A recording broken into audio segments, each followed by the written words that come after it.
All right, I'm live on a pretty weak Wi-Fi connection. We'll see how well it works.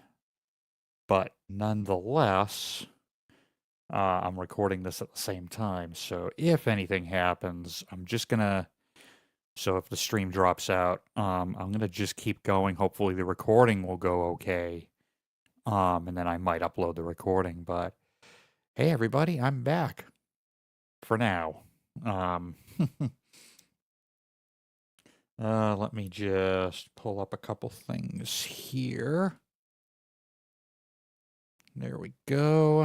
I wasn't going to stream this to Facebook because I'm on a very, very, very weak Wi-Fi connection, and it's the only way I could, you know, get this done where I am right now. But nonetheless, I said that again.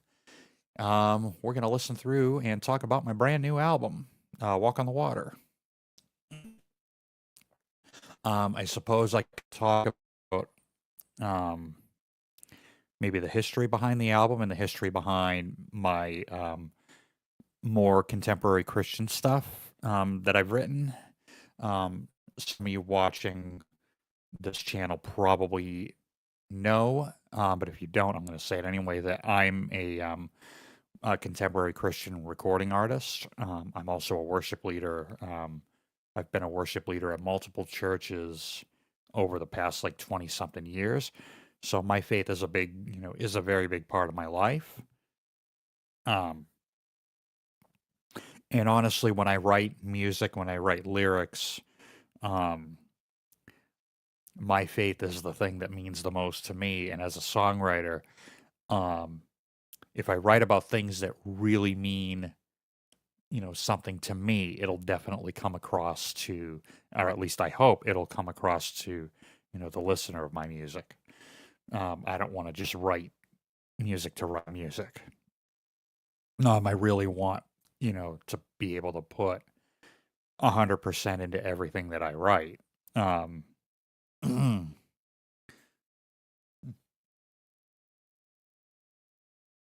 now, a bit about my, the history of, how I started writing.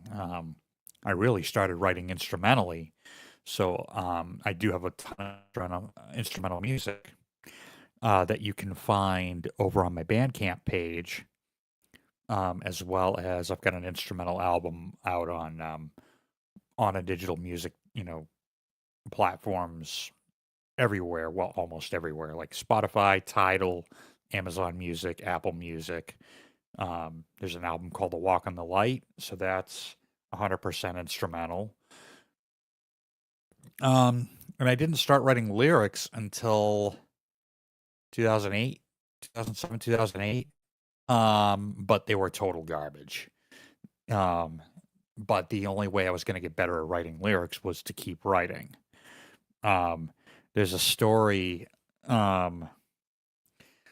with a band called the Eagles, and I'm sure many of you have heard of them. There was a story about how Glenn Frey kind of got into songwriting.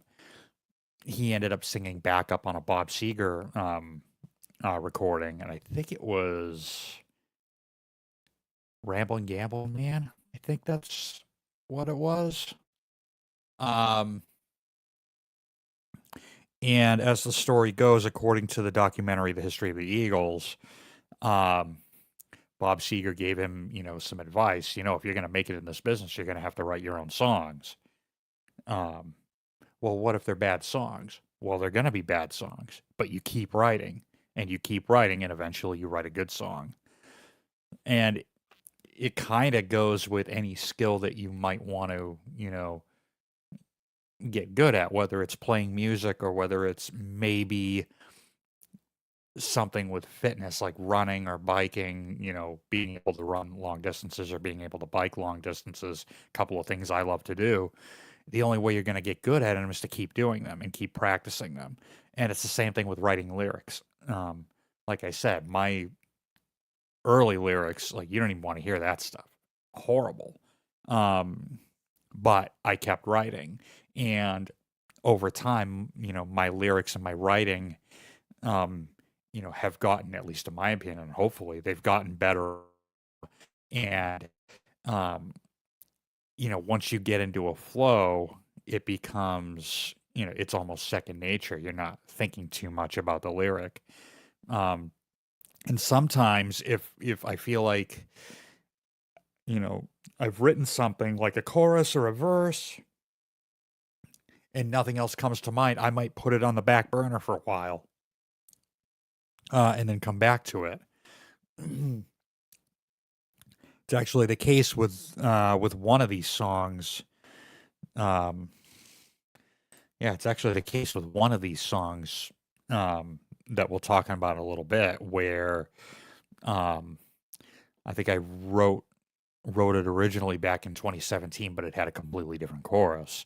And when I decided to revisit it, um, I ended up writing a whole new chorus, and the song ended up getting done. But anyway, so basically, those of you that are familiar with the instrumental side of things, now you're going to hear the vocal side of things.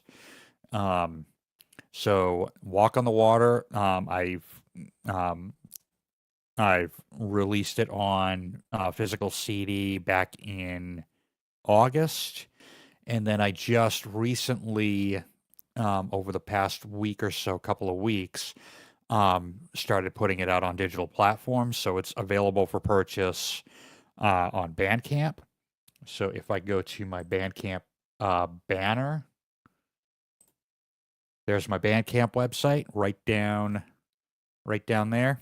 You kind of see it kind of scrolling by. There it is. Yeah, there, right there. There it is. Um, Walk on the Water is available there. Um, it's also available to listen to on, like I said, most music platforms, most of the the major ones. Like it's available on Apple Music, it's available on Amazon Music, uh, Tidal, all the usual suspects. But um, I would say, if possible, I would encourage anybody to purchase my music from Bandcamp. Um, you mean it'll definitely be being able to continue to do this, um, for the most part. And, with any artist that you're a fan of, highly, um, I highly support purchasing their music versus streaming it. Streaming it's great, for a convenience thing, but you can really show your support for your favorite artists by purchasing their music.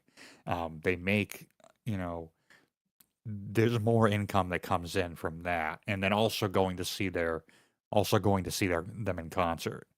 Um, yeah, ticket prices have gotten, ridiculously expensive depending on who you go see. But unfortunately, with the rise of streaming, it's really the only way a musician can make any living in the business is by, gigging and by touring. Um, just creating a couple of banners here for um,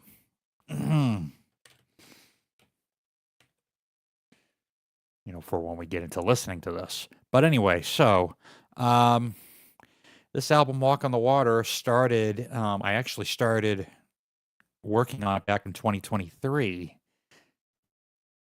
And now here's the thing: I've got a ton of stuff, written and recorded, um, but not released. Um, I'm probably sitting on maybe 7, 8, maybe 9 other tunes, and I'm waiting for like the right, album to release them on, or waiting for the right time, or I might need to re-record them. But I didn't really think about, doing another vocal album until right after I put out Walk in the Light. Um, Let me see here. Can't talk and type at the same time. kind of a little bit jealous of those that can. Anyway, um, so I started writing the music for what would become this album, Walk in the Water. I started writing it back in 2023. Wasn't really even thinking about, when the album was going to come out because I had a ton of other projects going on at the same time. Um, but then I think maybe at the beginning of 2025, I had like, 6 or 7 tunes written.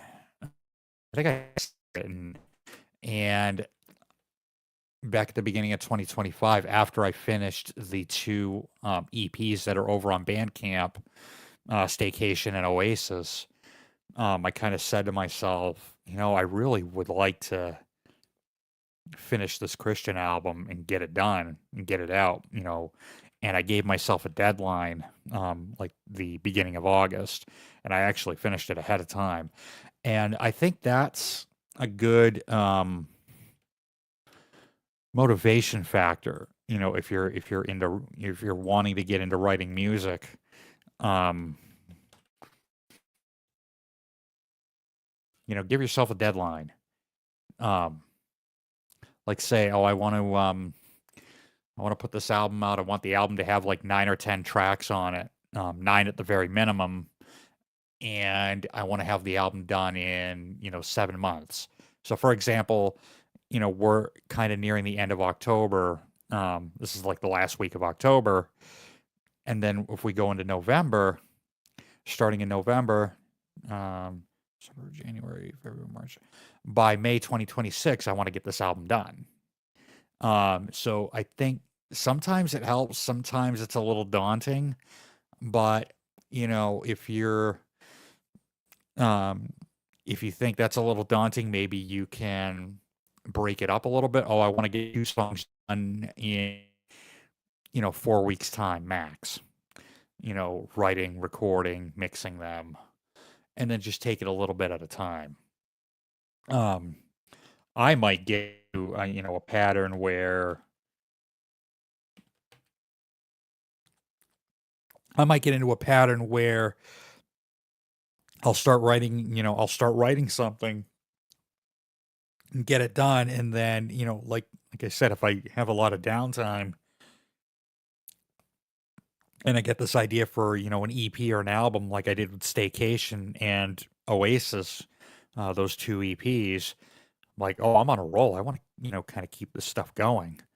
And I hadn't really thought about, putting Oasis out after I finished Staycation, but my goal at the time was I wanted to release something, once a month just to keep my writing chops up. But by March, just a lot of extra, other gigs and other projects ended up taking over that goal. And it was like, well, that went out the window. I mean, I'd like to, it was fun while it lasted, but, I just like playing my own music. Um, so I mean, since moving to Vermont, I've left 3 bands. I was in 3 bands at one time and, not really doing my own music per se, doing somebody else's originals or doing covers.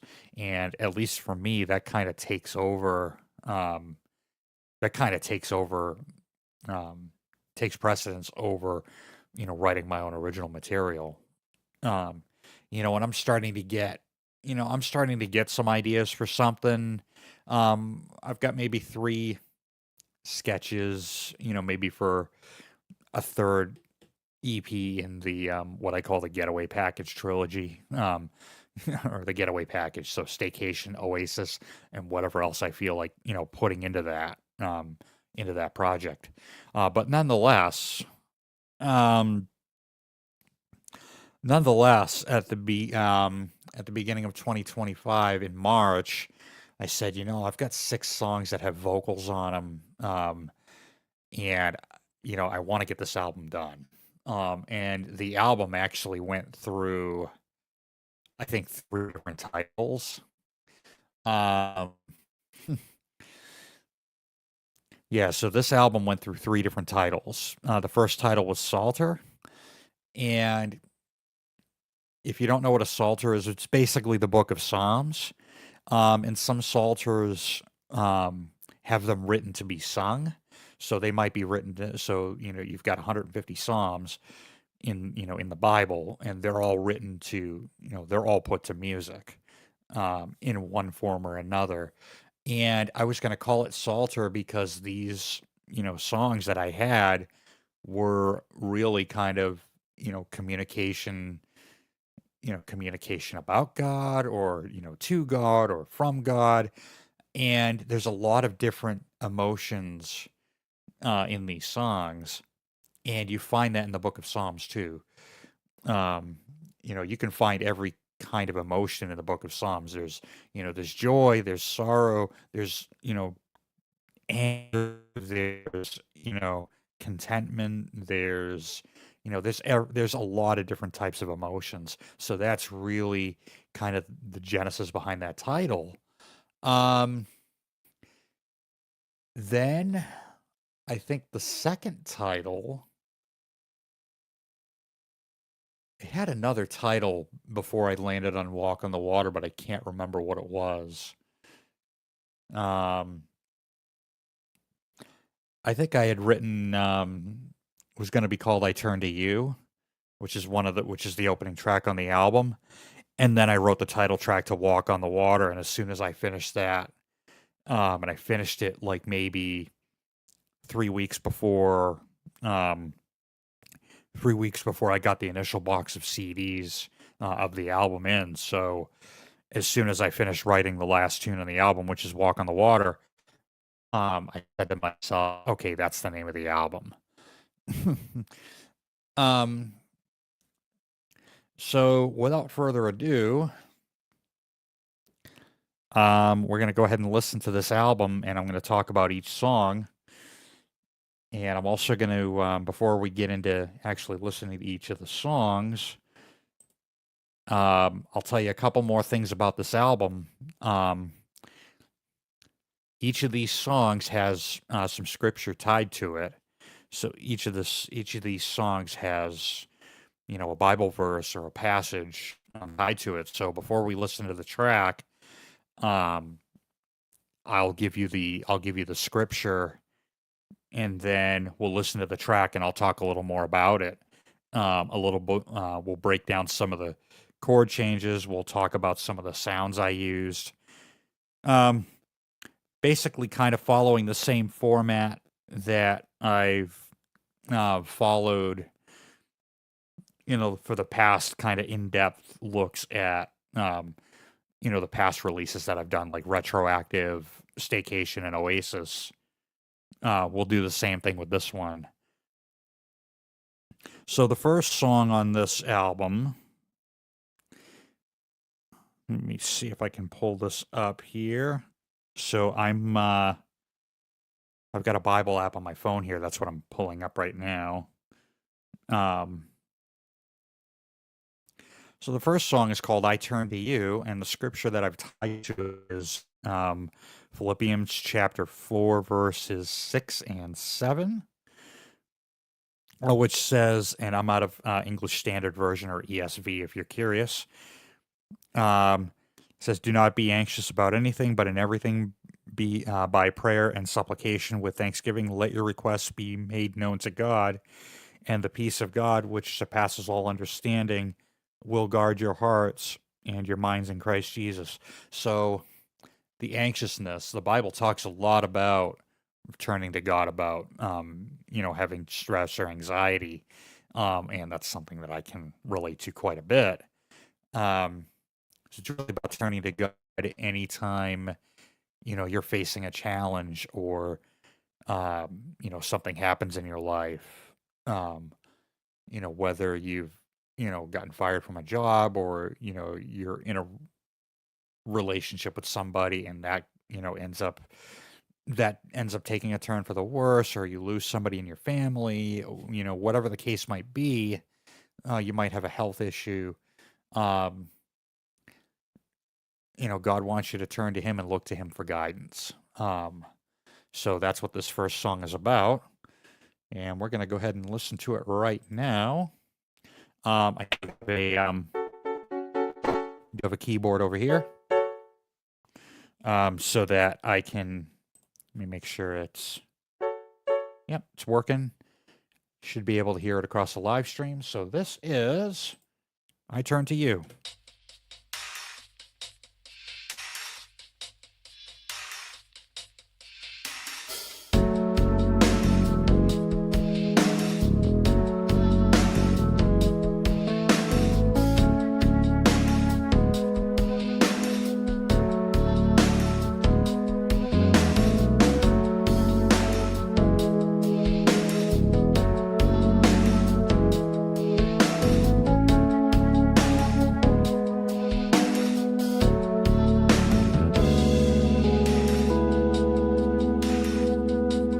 Open the cover,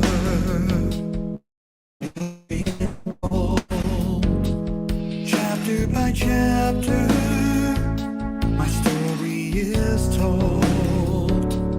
People and places clearly defined, moment by moment, weaving through time.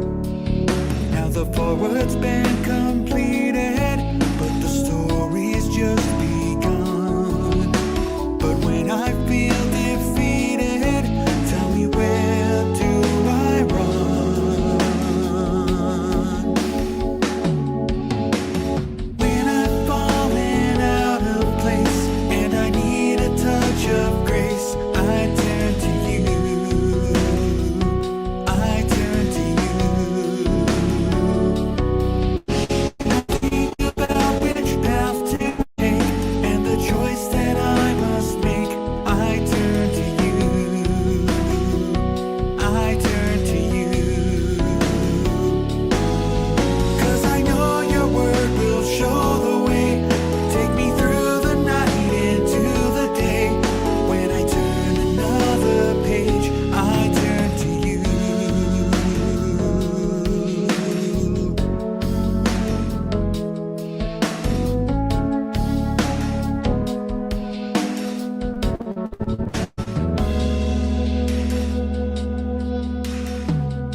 The pen hits the paper, the margins are wide. Letter by letter, the words become live. Questions and answers through each paragraph, with God as the author and a light to my path. But the story isn't finished, it's only just begun. With the blessings I've been given,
Oh, thank you, Jack. That's we'll talk about the sounds in a second. Let me see here. How do I minimize my? Um, yeah. So,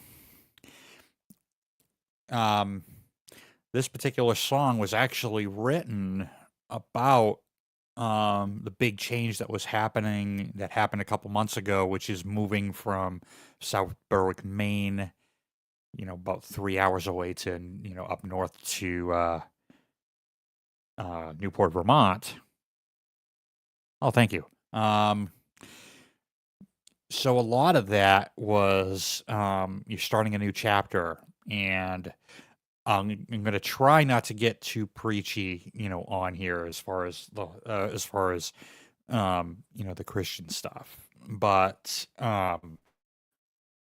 basically allowing God to kind of take control of my life and trusting Him that what this change needed to happen in my life. It's definitely going to help financially, that's for sure.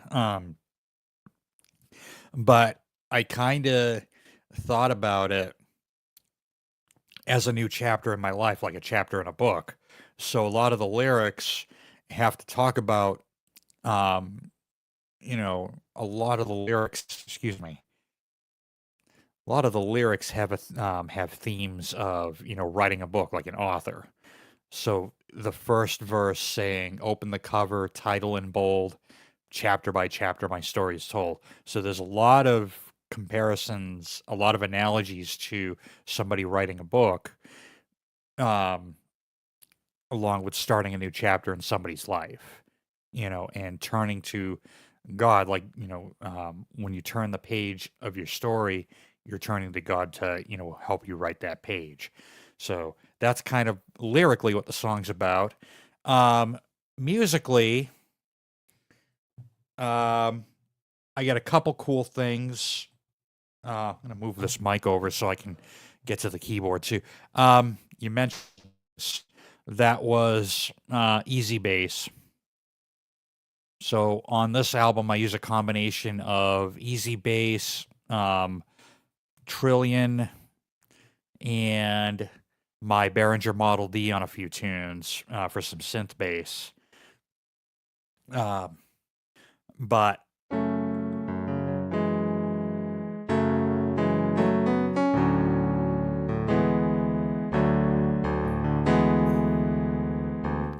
it's a lot of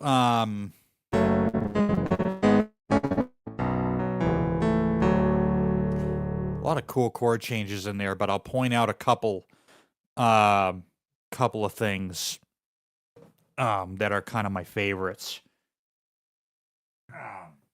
I do like surprise chord changes, a la David Foster, kind of 1980s stuff. So I might throw in a couple tricky little things, like for the chorus.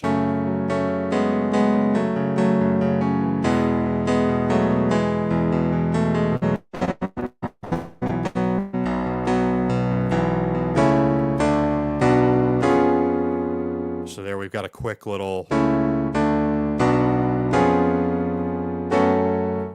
tiny turnaround, resolving back to the F sharp minor.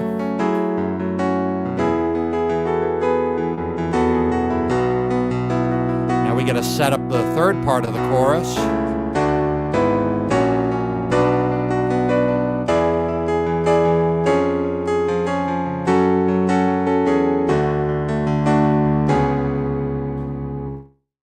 Yeah, and then when we get to the bridge, I actually change keys for a split second. Another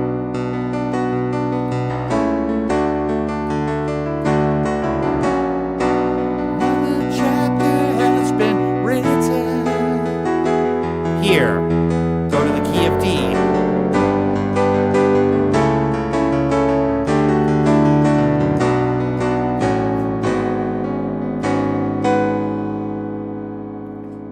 And then a cool little resolution back to the 1 where I go to the 2. Or I think it's a 7 add Let's see here.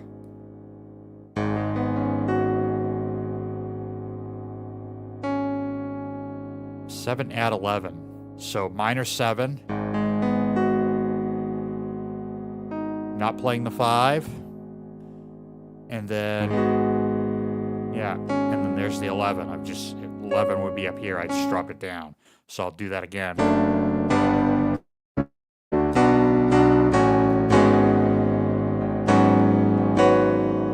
And then back into the chorus.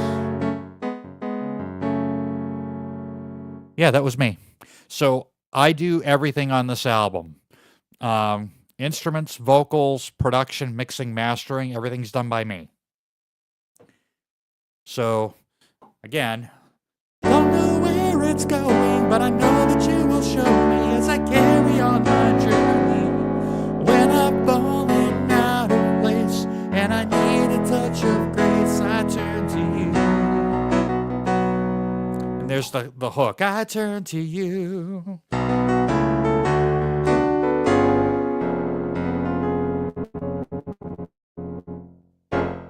Oh, is that Jimmy? Hang on, I gotta pull my comments up here.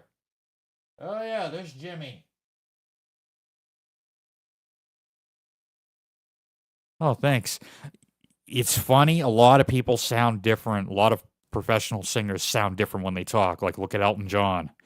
He's got a British accent when he talks because he's British, but he's got an American accent when he sings. The thing too is there's a couple of tricks that I've kind of picked up when singing to kind of help get a clean voice. And I don't smile a lot, but when I record vocals, smiling kind of brightens the tone up a little bit. So, it's difficult to do, but it's kind of a cleaner, like I said, it's kind of a cleaner, brighter tone, at least for my voice, when I do that. Oh, I miss you too, man. I wish I could have been at the Massachusetts, and matter of me getting down there. I hope to play together again. In the chat, good friend of mine named Jimmy, we played together for an artist by the name of Paul Coleman this past August at Soulfest in Greenfield, Massachusetts. That's kind of where we first met, but hope to do it again soon, buddy.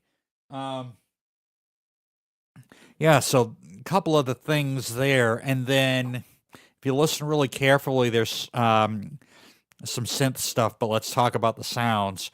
Drums, for the most part on this, there's some of the tracks use Stephen Slate drums, some of them use Superior Drummer 3. For the bass on here, I used Easy Bass. I used for the Rhodes, I believe that was UVI Key Suite electric, and it was a Mark V Rhodes. And then there's some Mellotron in there. There's some Hammond organ in there, courtesy of some IK Multimedia stuff that I have. Anything synthesizer-wise, I either use Omnisphere or I used a couple of analog synths. But I think in this case, the counter melody towards the end that goes...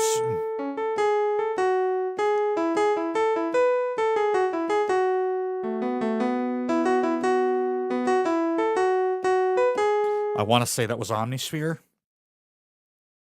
But as we get deeper into the album, there's a mixture of hardware and software, all over this album. So that's you. Next track is Whenever I Am Afraid. I'm going to go ahead and pull up the banner. And this is kind of the closest I'm going to get to writing a praise and worship song. That's kind of simple and and easy to sing.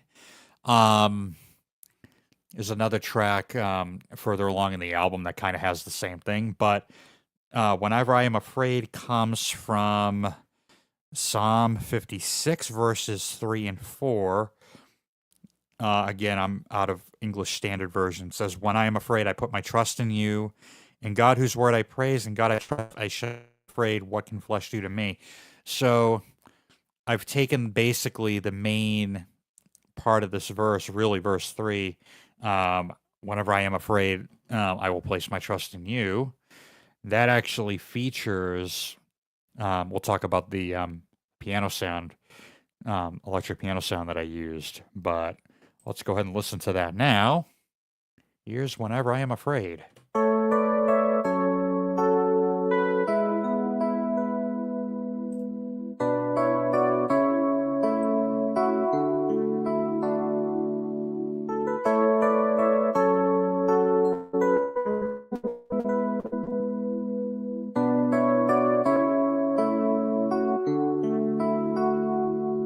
Whenever I am afraid, whenever I am afraid, whenever I am afraid, I will place my trust in you.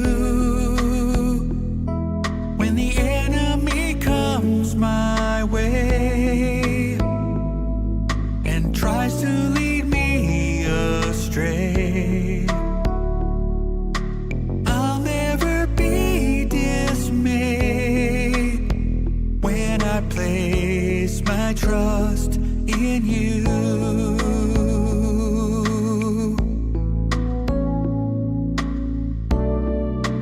You are my hiding place where I can get away. Shelter in the rain where I can quiet my heart and say, whenever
that's Whenever I'm Afraid.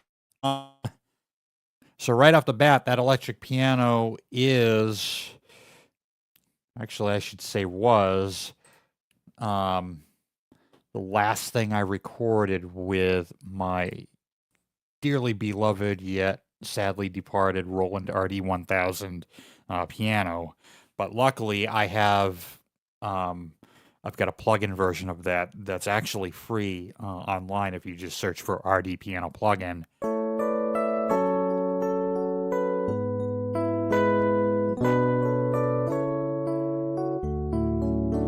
And sadly, it's distorting right now, so there's a couple little glitches in this plugin, but I'm going to just bring that volume down a little bit.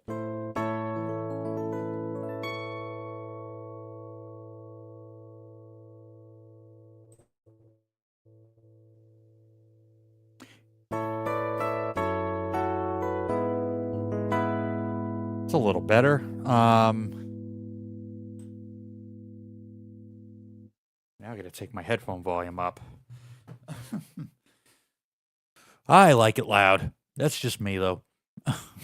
All right, there we go. That's a little better. Let's try that.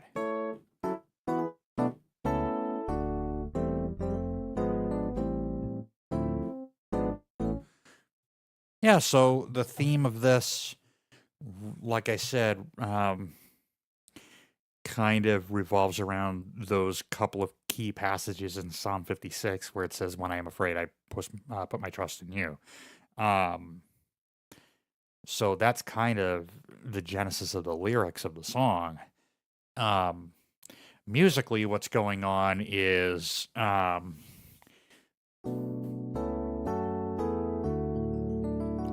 pretty basic until you get to that quick little either bridge or middle eight or whatever you want to call section C.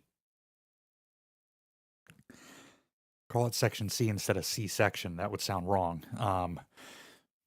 So what I'll do is I'll play and sing verse 2. We've got a couple of key changes happening here. Actually, we've got a mode change, modal interchange, where we're going from major to minor, and then we've got a quick key change, and then we're back down to A. So I'll sing that second verse, and then I'll show you what's happening. I haven't a thing to fear when the day becomes the night. The darkness will disappear as I look towards your burning lights. Now we go to minor.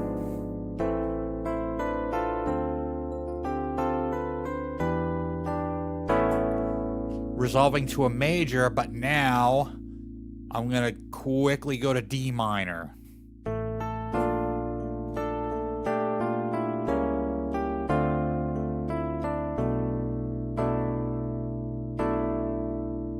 There's that, minor 7 add 11 chord, again, that we heard in the first song, I Turn to You. So there's that. But basically what's happening is I'm doing, if I use, numbers here, fill system, where A minor is 1, 2, 3, 4, 5, 6. So I'm going to start on the 6. Sharp 7, diminished, to the 1, 4, 5, 1 major. The next 3 chords is that 6 sharp 7 1, but we're in the key of D now. So 2, 3, 4, 5, 6, sharp 7 1.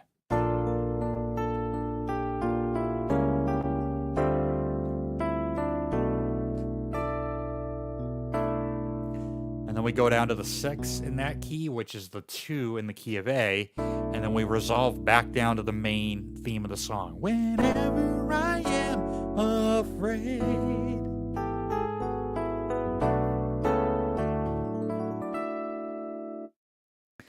So sound-wise, I'm using, let's see, drums, I'm using That's Stephen Slate drums, combination with UVI's Beatbox Anthology to get some of the kind of electronic, 808 claves and, other things happening there.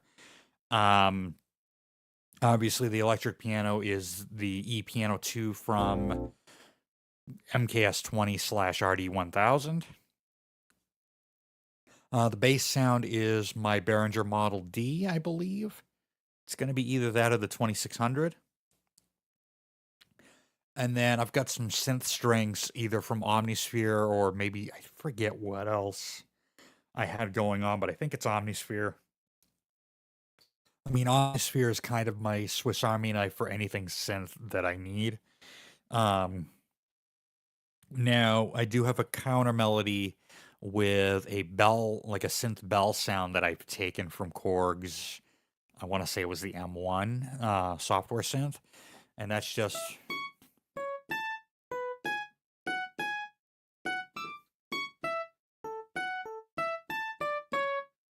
It's just that. So, sound wise, pretty basic. And also, all the background vocals, are me.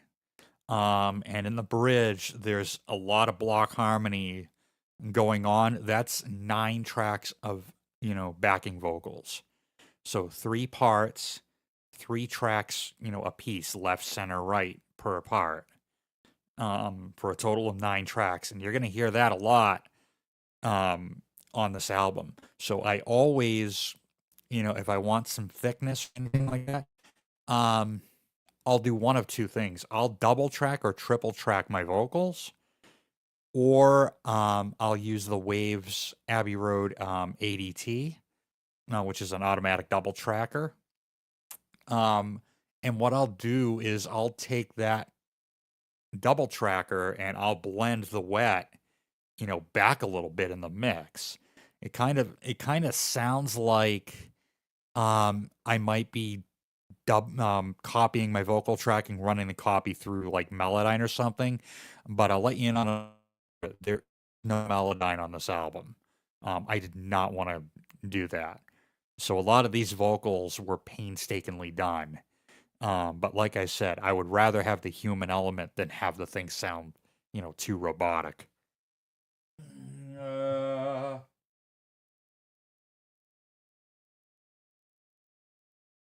Yeah, there's doubling like all over the place.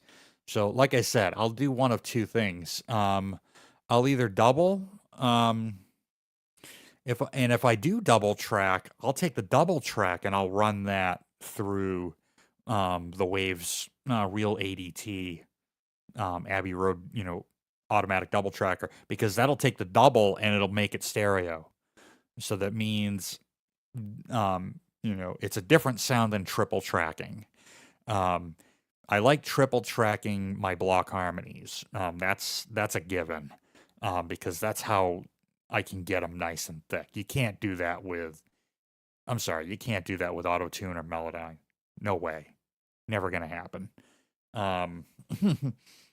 So I mean, as painstaking as it is, again, I'll do anything to get the human element and to get, the emotion of my vocal coming through. I mean, like I said, I have Melodyne, and the only time I will use that is if I'm recording somebody else. I don't like using it on my own vocal. I just don't. Oh, I got a long comment here.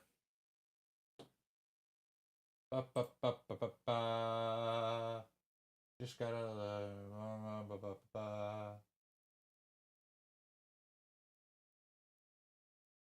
Oh, you're waiting on the title track. We're only on track 2, Jimmy.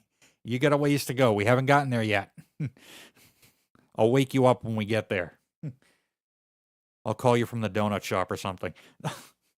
But anyway, yeah, so that's Whenever I'm Afraid.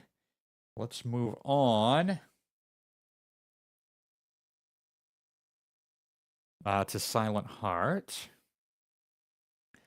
Now, this one comes from The genesis of it comes from two different places. It comes from Psalm 46, verse 10, which says, "Be still and know that I am God, I will be exalted." So the definition of still here means peace, be at peace, be relaxed. And it's the same thing with the word silent here. The word silent means, the word silent here or still means relax, chill out, be at peace. Yeah, there you go, cookies.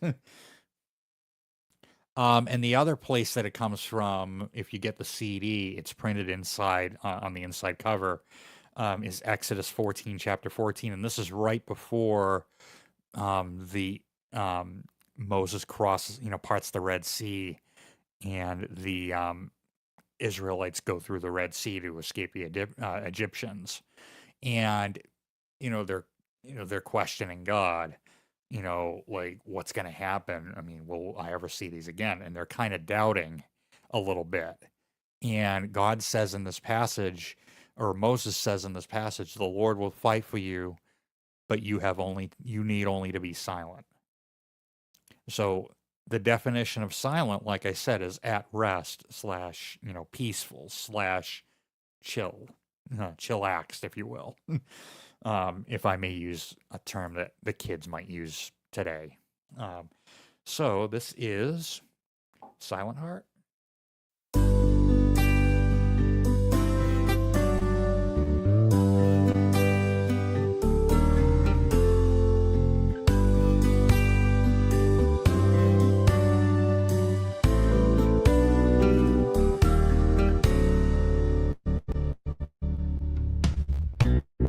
Lord, I come to you with something on my mind. But when I try to talk it through, my words are frozen in time, tangled up inside, and I can't set them free. Far away into the open sea. Then I feel a gentleness inside. The Holy Spirit falls on me with a light that shines so bright. Though I walk through darkness, I know I need not fear. Perfect peace, for you are always near. I can't speak, though you still hear me.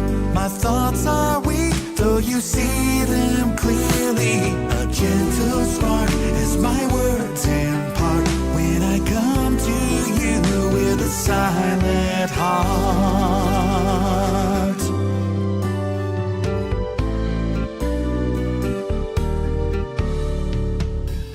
When I'm tired and broken, you hear my every prayer.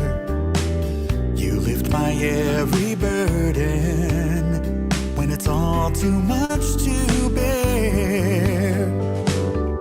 You know what's in my heart before I talk out loud. So I'll be still and know that you are God. I can't speak, though you still hear me. My thoughts are weak, though you see them clearly. A gentle words impart when I come to you with a silent heart.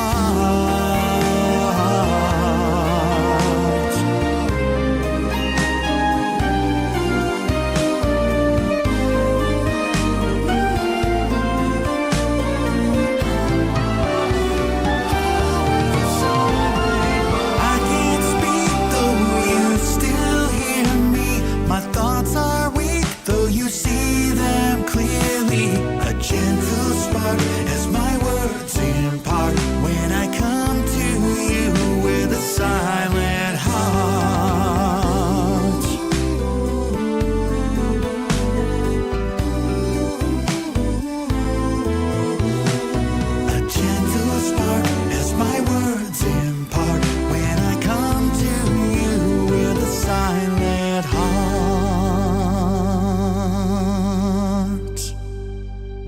That's actually one of my favorites on the whole album. Don't like the other ones. It's kind of like picking your own, child, like, your favorite child. If you've got multiple, it's like 1 minute might be Silent Heart, and 1 minute it might be Whenever I'm Afraid. 1 minute it might be I Turn to You. I don't know. It was my favorite when I wrote it. That's for sure. Hang on. Let me take the chorus off of this piano, and we'll talk a little bit about what's going on. Oh yeah, the intro.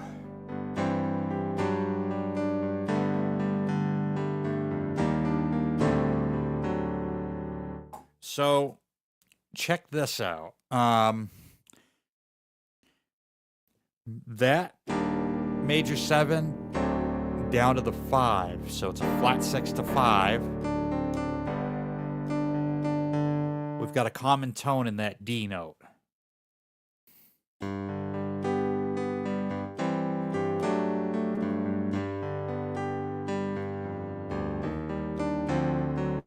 There it is.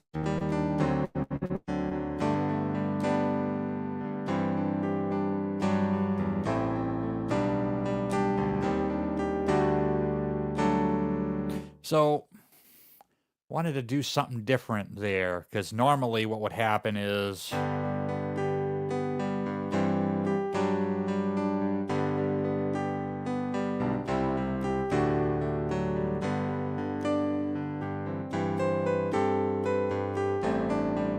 that counter melody. Instead of going to that 4, that C to the D, going down to that flat 6 is a nice little trick. Especially if you can find some kind of common tone from where you're coming from. So not only is that D a common tone from that G, and I've got a different root note down here. Also, we also have the G itself.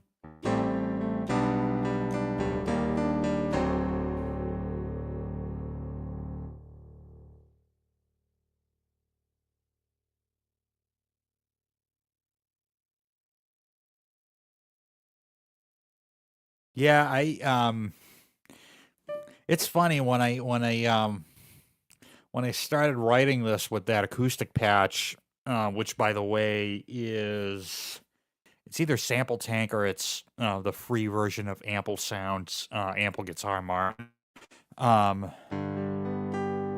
It's a way to hook you into the song, and if I can do some kind of a hook to bait you and reel you in as soon as possible, I tend to do that, and those strings will come in actually later on too. If you listen to the tail end of the tune, back into that half chorus, I forget exactly what they're playing, but that string sound will come right back in.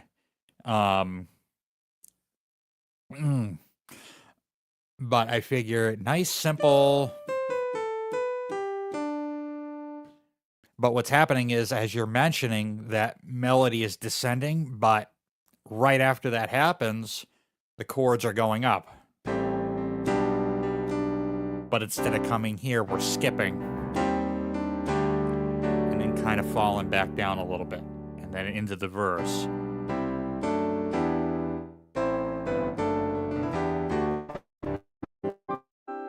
And then we got a ton of vocals in this, ton of big block harmony stuff.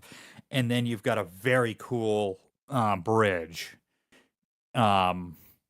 which changes keys, I think, once or twice. I definitely do some borrowed chords. I'm borrowing from other keys, but I'll show you what's happening. I can't speak though you still hear me. Not warmed up, sorry. My Thoughts are weak though you see them clearly. A gentle spark as my words impart. When I come to you with a silent heart.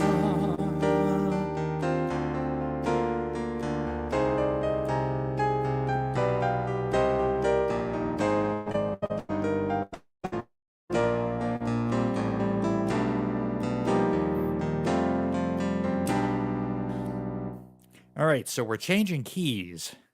Now, when I first start that bridge, think you're in one key. You think we're in B flat. We're actually not. We're in C minor. And what gives that away is going to that A flat. So I'll do it again. Right? Might be in B flat. Oh, nope.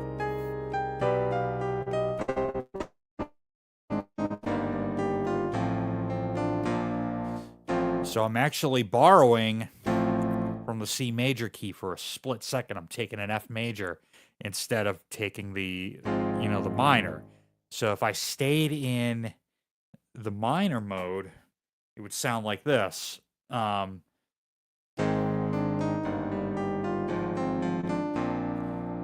Doesn't quite have that. It's kind of missing something there because remember, I have to go back. I got to find a way to get back to home base, which is the key of G.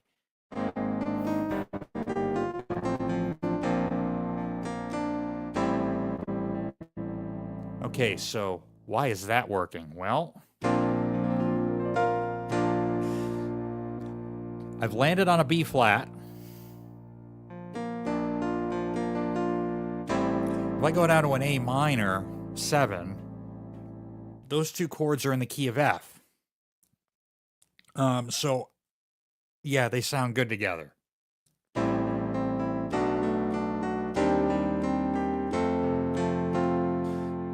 And now I've done some other tricky little bit. Instead of coming up,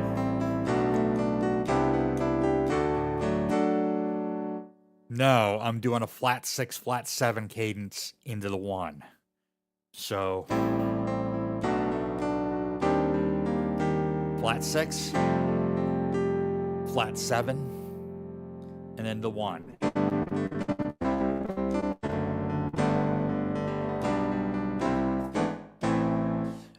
Now, I got a little bit of inspiration from an Elton John tune called Nikita. And during the keyboard solo for that, and it's one of my favorite Elton John songs.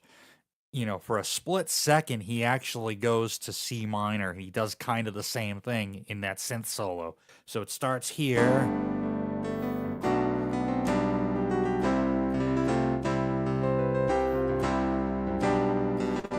Now watch this.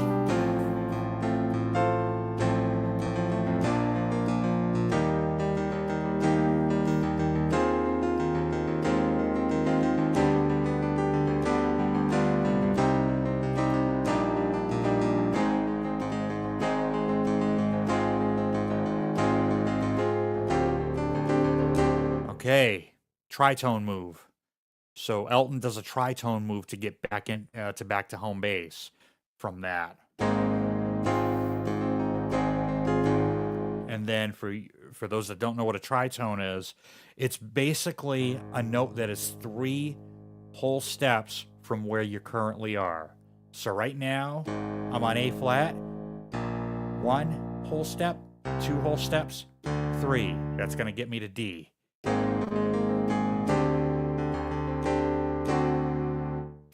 So I took a little bit of inspiration from that song Nikita by Elton John to do that bridge section.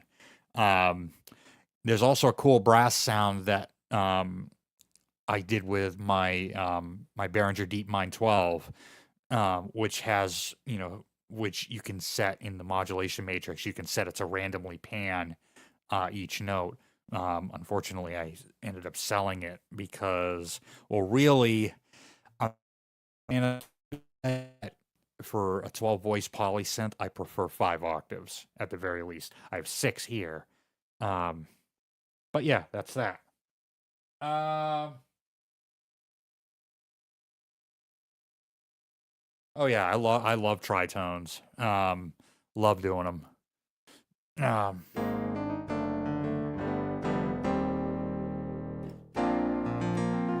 I'll give you another one. In Funeral for a Friend.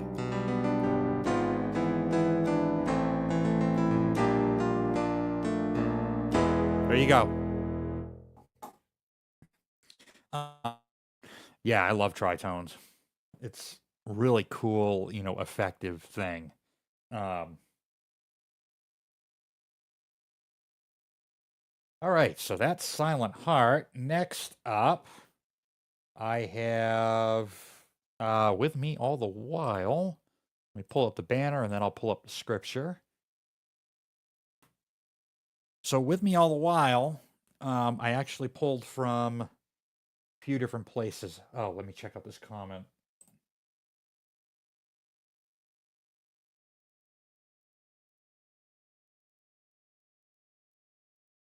Oh yeah, Billy Joel is insanely good. I love his.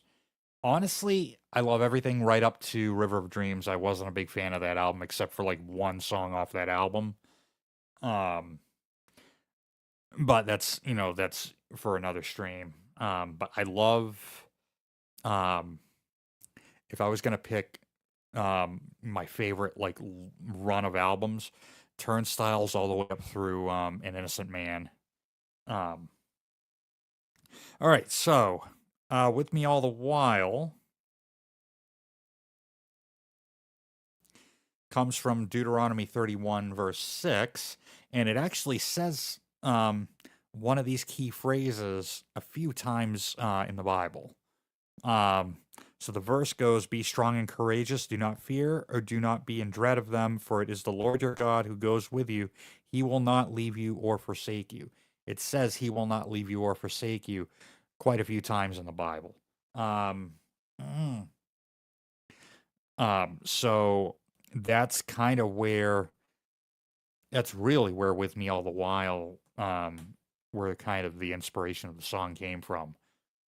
He's with us through the good and the bad, and you'll hear that in the lyrical content. And we'll talk about the lyrical content and how it works, and how I've kind of twisted it a little bit. We'll talk about that afterwards, after we listen to the song.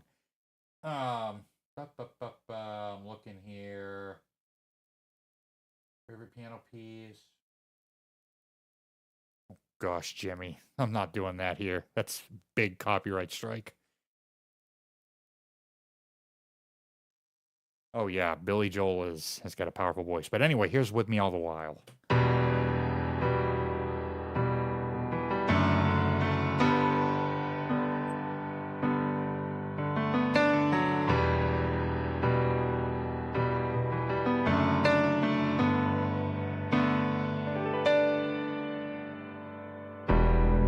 Rain falls down and floods my soul, leaves me helpless, leaves me cold,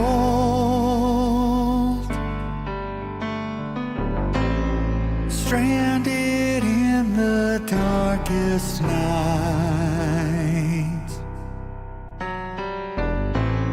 But with my faith I'll be alright.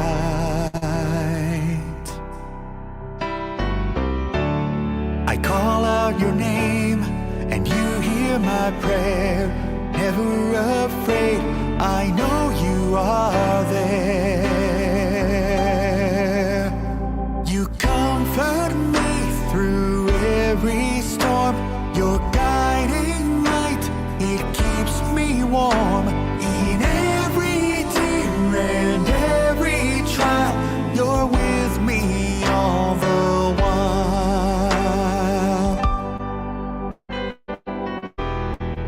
I can't wait to start the day with my heart so full of praise.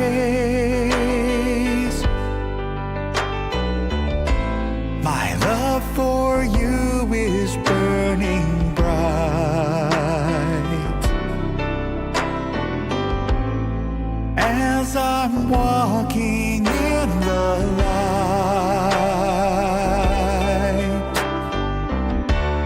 sweet Holy Spirit, you fill me inside. River so deep and so wide. Oh, how I love to sing your praise. It brings me joy as I run the race. A happy heart each time I smile, 'cause you're with me all the while.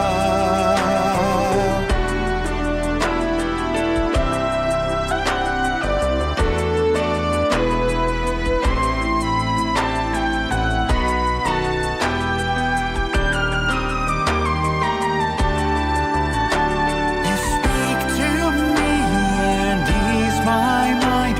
You quiet me while I take the time to find the joy in every trial, 'cause you're with me all the while.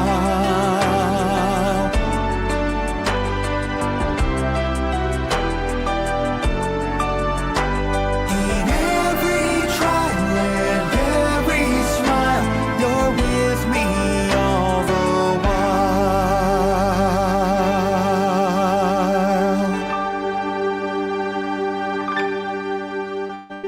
All right, that's with me all the while. Yeah, synth solo. Oh, thank you. Very happy with the way the mix came out with this. The one thing with the mix is I didn't brick wall it. It might sound that way because you're on YouTube and YouTube tends to do stuff to that, but when I master, and I've talked about this in a previous live stream, I don't do a lot of limiting. I don't like to. I like to preserve dynamics as much as I possibly can while still giving it, a standard. But all right, I'll start with the lyrics on this tune. So if you notice, the first verse is kind of a downer. Rain falls down and floods my soul, leaves me helpless, leaves me cold. But it picks right back up, stranding me in the darkest night, but with my faith, I'll be all right. Because I know that God's with me, through, the bad stuff, through the stuff that doesn't quite go as, so hot, in your life. What else does it say? You comfort me in every storm. Your guiding light keeps me warm. So I wanted that darkness to really come through and to tell the listener that you so with you through the good stuff. So the second verse is a more uplifting, positive verse, as well as the second chorus. If you notice, there's no static chorus in each song, or not in each, in each section of the song. The chorus evolves a little bit, and it's a good storytelling trick. So you can change up the chorus, a tiny little bit, but I still have that. But I still have that hook. You're with me all the while. There's still that hook in the chorus, and you still have the melody. And then in the very last line, in every trial and every smile, you're with me all the while. So good and the bad, it kind of wraps up the whole song. Comment. String in the background.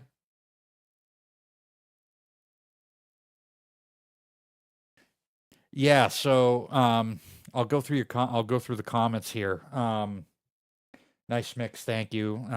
Yeah, I try to make it sound as full as I can, but make it sound as dynamic as I can. 80 sound. So this is kind of my ode to early Bruce Hornsby in the Range.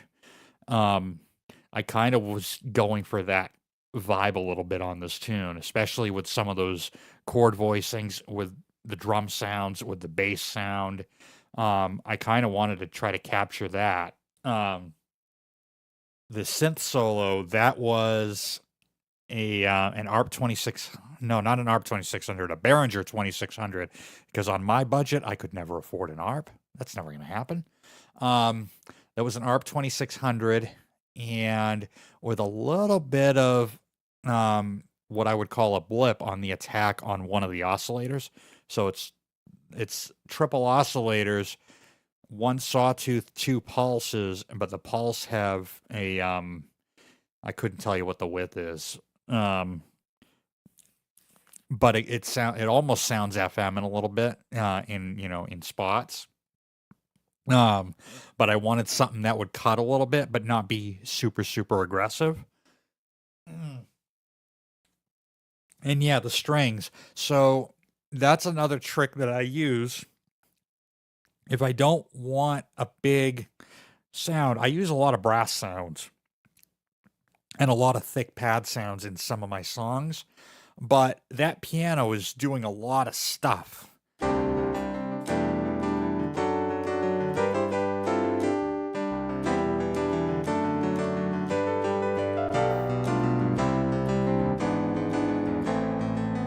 That piano is so busy that if I were to put a pad in there, it would be too much.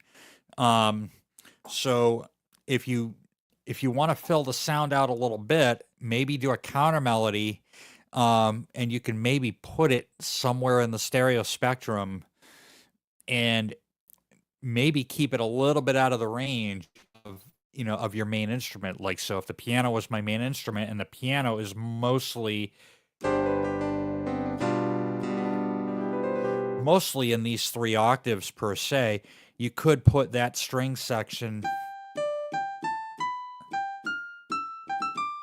up there and it'll still work.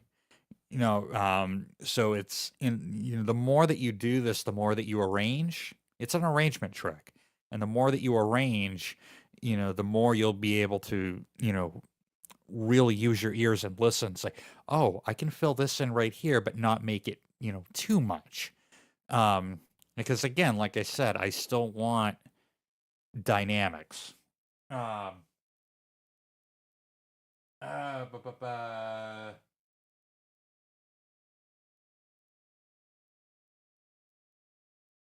Yeah, mono pad. You could either go with a mono piano sound or a piano sound that's rather narrow, and you could, split the pad, left and right. The other thing too that you can do is EQ. A lot of pad sounds have a lot of mid range. They're very pillowy in, like, say, the 200 to 400 range, maybe even lower than 200. If you scoop that out a little bit, and as much as I hate, the smiley face EQ, this is where, I'm not using it to, across the entire board. I'm really trying to create some space. So what you could do is, scoop out that frequency, the tiniest bit to get it to sound less pillowy. That'll give you some more space. And also, if you can get the pad to, if you can get the pad boosted, maybe in the high mids, um, that might work. But like I said, if your piano is more towards the center, you do have the left side and you do have the right side. So you could take the pad out there. Just don't use very busy block chords. Try to keep it.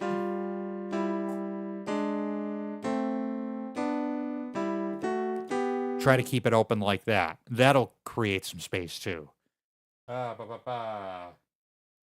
See how at the start the vocals were starting in the middle.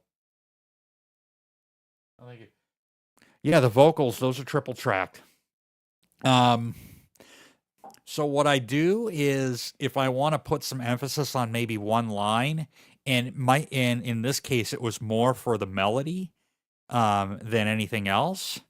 So if I take the first chorus, you comfort me through every storm, your guiding light keeps me warm in every tear and every trial. That line I wanted more emphasis on, so I triple tracked that.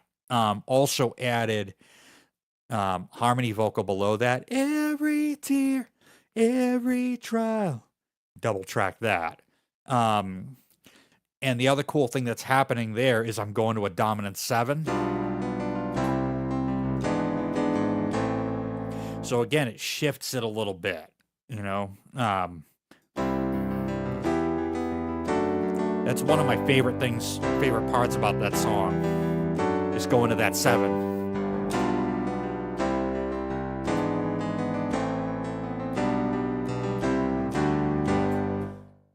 Like, yeah, I love that chorus. I love the chorus progression in that.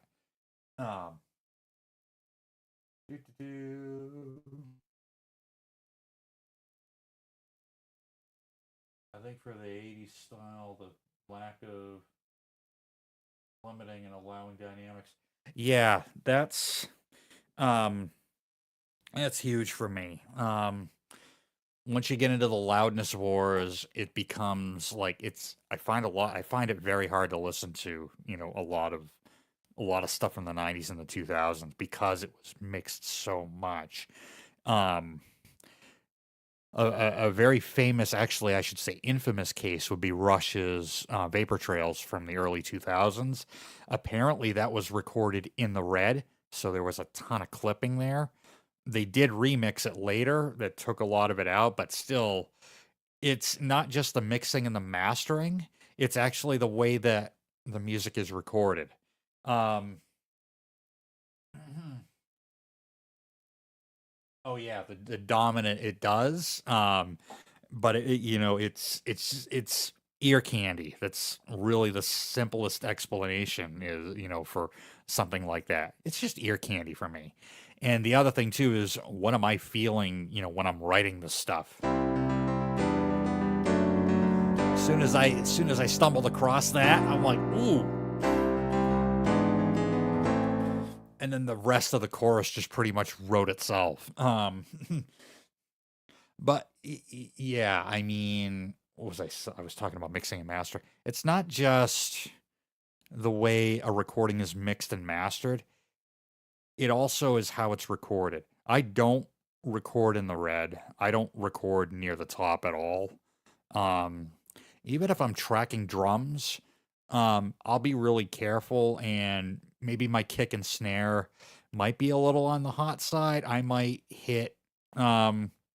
I may hit -5. I'm really careful about gain staging. That's really important.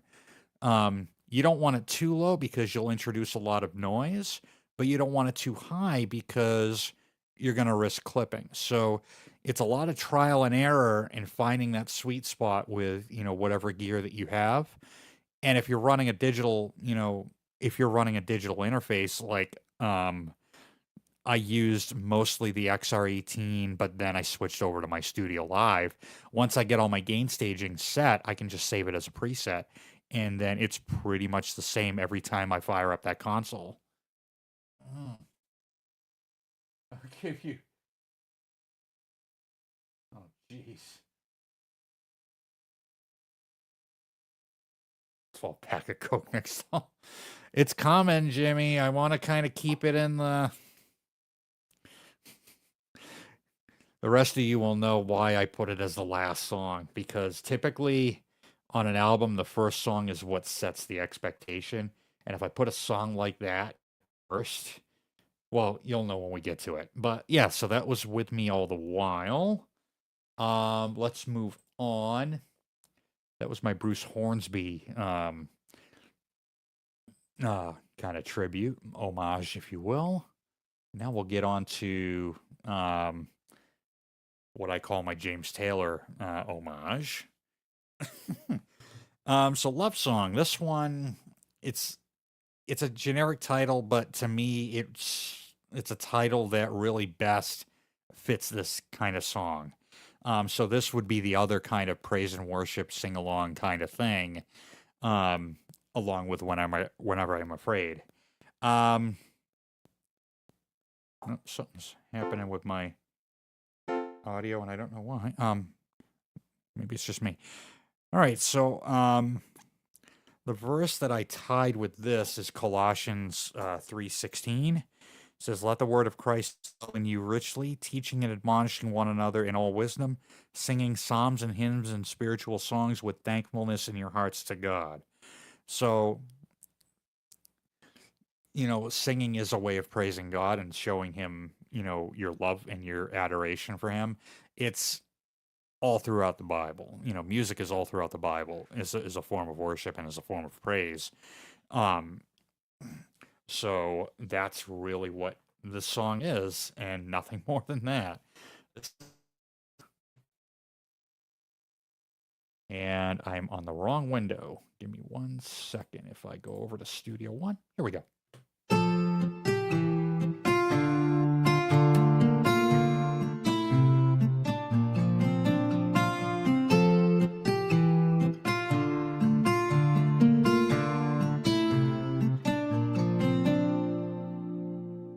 Early in the morning, a song inside my heart. I carry on my journey as I face a brand new start.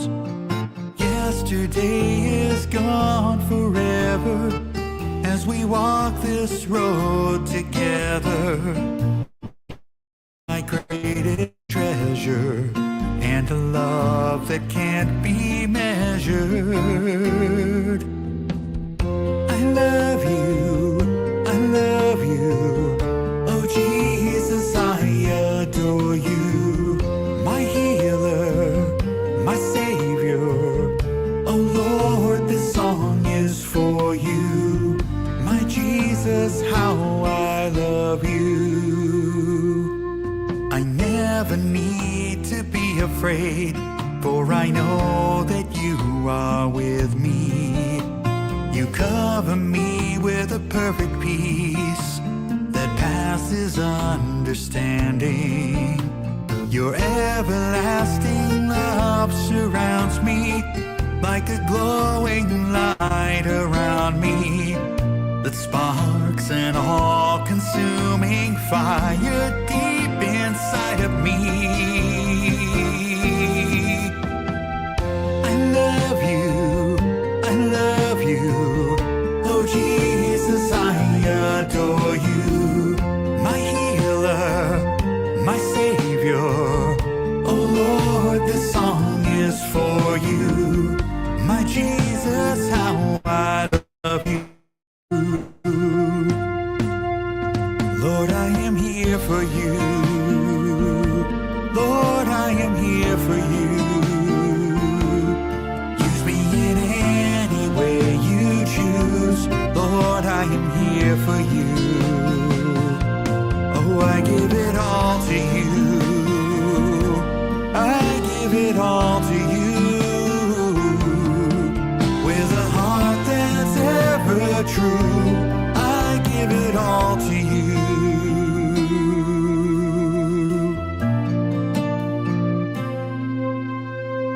When the day is ending and the stars fill the night, I know that you'll protect me as I close my eyes tonight. I wake up to a brand new morning, another chapter in my story. As I walk the path before me, I give you all the glory. I love you, I love you. Oh Jesus, I adore you. My healer, my savior. Oh Lord, the song is for you. I love you, I love you. Oh Jesus, I adore you. My healer, my savior. Oh Lord, the song is for you. My Jesus, how I love you.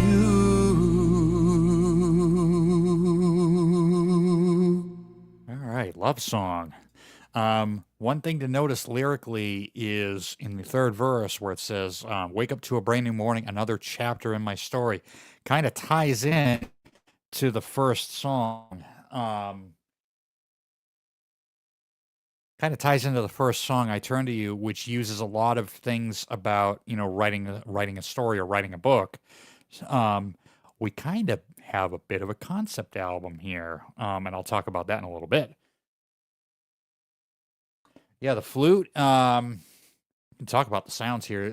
Guitar sound was 3 layers of some different guitars out of Sample Tank 4. There's a lot of really good stuff in that library, a lot of stuff that I'll probably never use in that library, but a lot of like the traditional like acoustic natural kind of sound, they're really good in Sample Tank. Um, but yeah, the flute is Arturia Mellotron V. Um, and I wanted that, like I said, I wanted kind of a James Taylor, 70s singer-songwriter vibe. And I actually was inspired to do that off of Elton John's Daniel, which has a Mellotron flute in it. Um, like, single, like counter melody kind of thing. Um, but yeah, I love that flute sound. Um, there's also um, there's also some strings in there, like we discussed, monosynths. As you get into the bridge and get to the last chorus for extra dynamics, I've got some monosynths weaving in and out of that counter melody, the string melody. Um, yeah, you can't miss that sound. That's funny. Um, it's one of those, just like a Hammond organ, you can't really miss that. But um, actually, there was some Hammond, I think it was Hammond B3X, IK Multimedia, in the first couple of, definitely in the first song, and I believe I had it in With Me All the While, but I could be very wrong. Yeah, I had it in With Me All the While too. And I think I've got it in a couple more tunes on this album. Um, yeah, that's um do as far as, and it's another way to control dynamics and to control, where I want the song to go. I usually, typically the last chorus is going to be the big one. You know, that's a given. That's always going to happen. So when I start with the first chorus, I go very, very minimal, and I did it here. I just had that flute. Um, the second time around, I added in the strings, and you get a little taste of that last chorus in the bridge, where you start to get maybe some thicker strings, but you also get a monosynth buried in there too. And all of that comes in the final chorus. So I'm kind of setting up that final chorus in a way, with that. Mhm. And yeah, so the drums start off light, even though I'm hitting full snare. We start kind of coming up a little bit. Again, it's a lot of it's dynamic controls. Um, now, the other cool thing that I'll talk about is I've got a cool descending and ascending chord progression in the verse. So we're going down. And now we're coming up.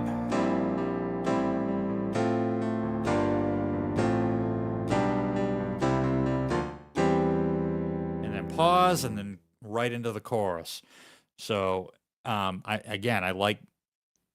like having, control is sometimes not a healthy thing, but in this case, when you know how to control dynamics, there's many different factors in dynamics, in not only volume, but the chords that you choose, the sounds that you choose, the different layers that you have.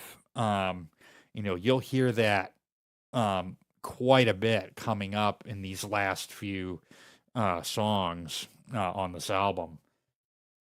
Um, but yeah, so that was Love Song.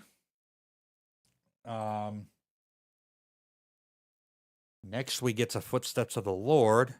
Um, so Footsteps of the Lord is Colossians 2 verse 6 says, "Therefore, as you received Christ Jesus the Lord, so walk in him, rooted and built up in him and established in the faith, just as you were taught, abounding in thanksgiving." So, um, basically, I know that God has me on a path, and I am willing wholeheartedly to walk that path, doesn't mean there's not going to be any stumbling blocks along the way. There always is. But, going back to with me all the while and whenever I am afraid, what do you do in those stumbling blocks? You trust him. All right. So here is Footsteps of the Lord.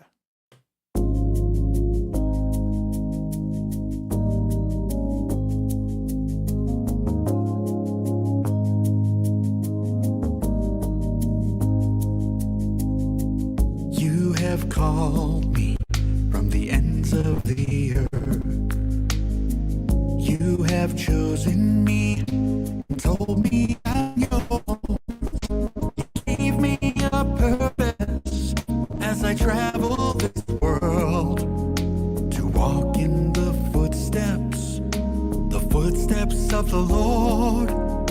The road may be hard and confusing at times. It'll feel like a mountain that I cannot climb. So I look to the Father, and my heart is restored as I walk in the footsteps of the Lord. Wherever you lead me, Lord, I will follow with courage today and strength for tomorrow, straight toward the cross and far away from the sorrow. With your word as my sword, I walk in the footsteps of the Lord.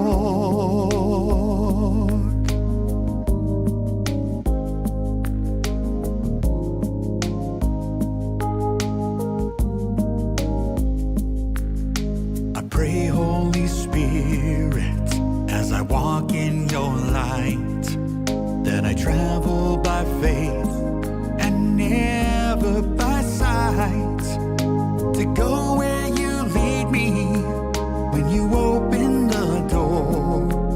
As I walk in the footsteps of the Lord. Wherever you lead me, Lord, I will follow with courage today and strength for tomorrow, straight toward the cross and far away from the sorrow. With your word as my sword, as I walk in the footsteps of the Lord.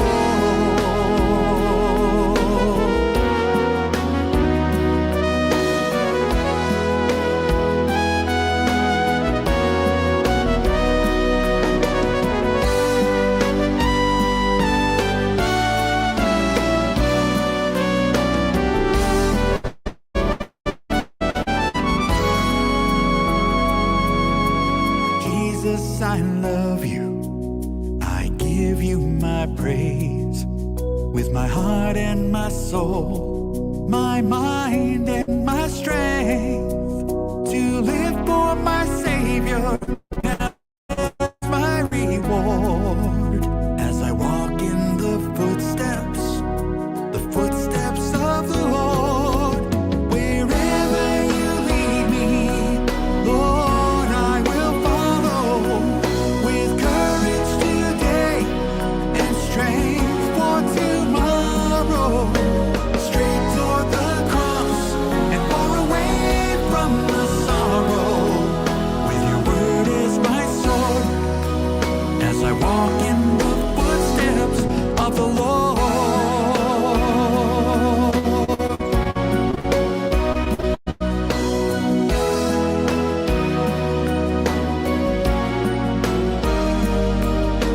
Straight toward the cross and far away from the sorrow. With your word as my sword, as I walk in the footsteps of the Lord.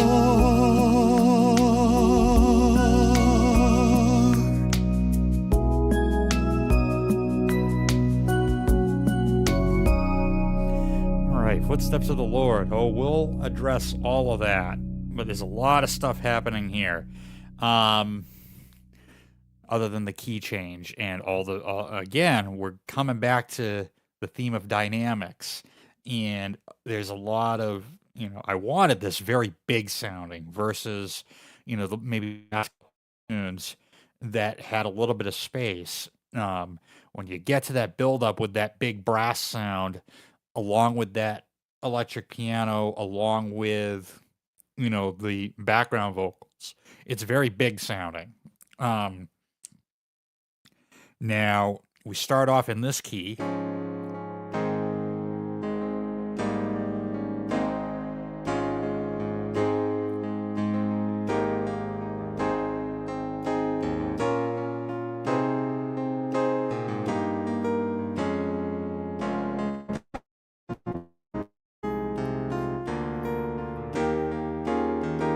So we start off in A flat, and again, we talked about each chorus getting just a little bit bigger and a little bit bigger, and we talked about the bridge, the middle eight, or in this case, the synth solo, dynamically being a bit of a teaser to that last chorus where the drums really kick in.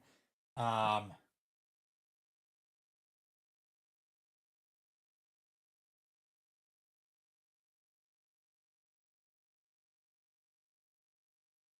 oh yeah.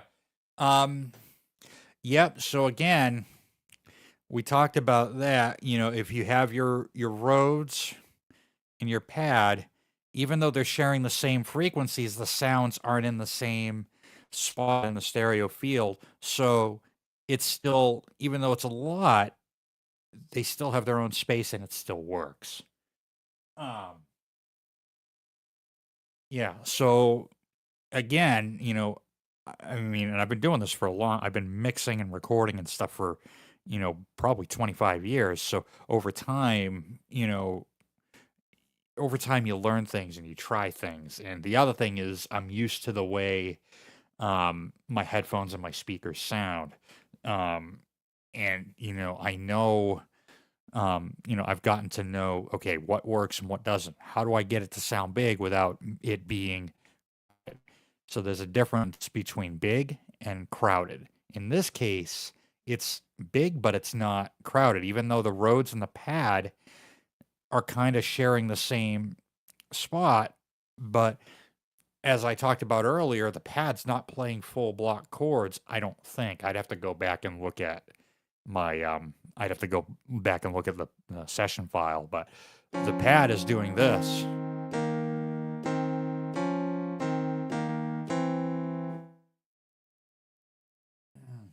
Oh yeah, that's big. If I have any advice for anyone getting into recording and mixing, it's a very good idea to know your speakers and know your headphones. And the way to do that is listen to music that you're familiar with and listen to a lot of it.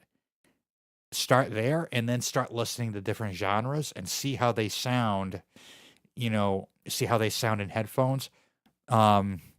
Don't listen to any MP3 quality stuff. Try to listen to anything lossless like Wave or FLAC, anything, or even a CD, because then you'll really hear, what your speakers and what your headphones, can do.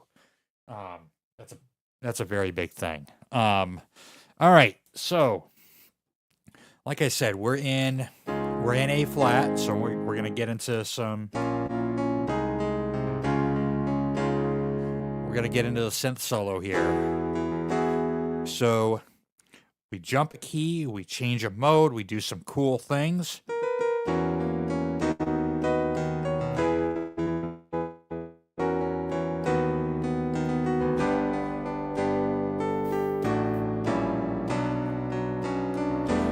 So we jump to the key of B, and then we quickly go to B minor for a couple of chords, and then we go back to the major.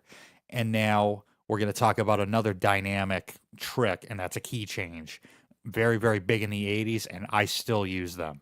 I think this is the only, maybe one other song where I do a key change. But instead of doing the last chorus, I key change the last verse into the chorus. The inspiration from that came from there's a Beach Boys tune called "Don't Worry Baby," but it was the BJ Thomas version. Um, and if you don't know who the late great B.J. Thomas is, what an incredible voice he had. Um, but it was his version where, and I think the Beach Boys one does it too, where last verse and the last chorus go up a key. And again, another way to control dynamics. And I wanted to do that here. And did, and I kind of did the same thing. The sound, by the way, if you're curious, is Arturia CS80V4 controlled from this guy here, the Hydrasynth, which had, even though I'm in a mono sound, no, that was a polyphonic sound. I don't think that was mono. I had a little bit of control over the vibrato and the brightness of that sound, so almost like the way a saxophone would play. So, and then I'll talk about some inspiration a little bit. The way the drums come in alongside the drum machine. Your first thought would be Phil Collins, In the Air Tonight. It was actually Steve Winwood's Don't You Know What the Night Can Do, where the drums kick in for the choruses, and then they come out during the verses, at least in the first part of the song. So I wanted to do that, and I wanted to get a big drum sound. So that was Steven Slate drums run through Slate Digital. I think it's the Verb Suite Classics plugin that I used on that. But I'd have to pull up the session file. But yeah, that could be one of my favorite tunes on the album. And then you also heard in some of the bell sounds, you heard maybe a little bit of Roland D50 back when I had Roland Cloud. And also I used Korg M1 for some of that stuff. Oh, thank you. Yeah, I love this whole album, but there's some times where that's like a standout track. The other thing lyrically is I wanted to tie the Trinity together, and by the Trinity I mean Father, Son, and Holy Spirit. So if you listen really closely to verses 2, 3, and 4, there's a few lines in there that reference that. So the third line in verse 2, which says, I look to the Father and my heart is restored. And then the opening lines of verse 3 and 4, I pray, Holy Spirit, as I walk in your light, and then Jesus, I love you, I give you my praise. So there's a little bit of lyrical flair there, as if I may call it that. Okay, banners. We're gonna go to Turn Away. This was actually the first song that I wrote.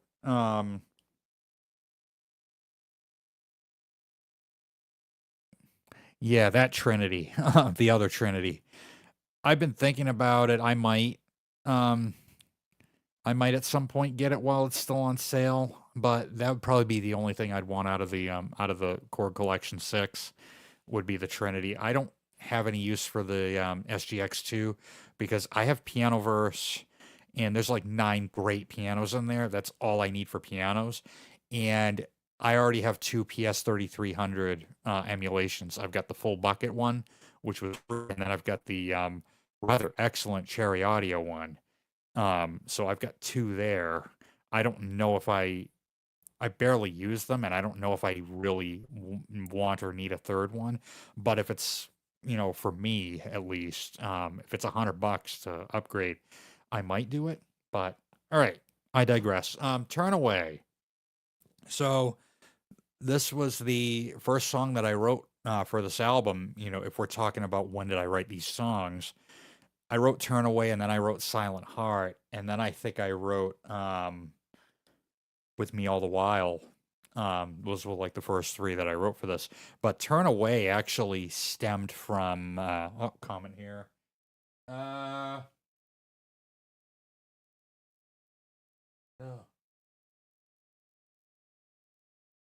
Oh, thank you. I appreciate that. And my playing style changes depending on which piano I use, too. But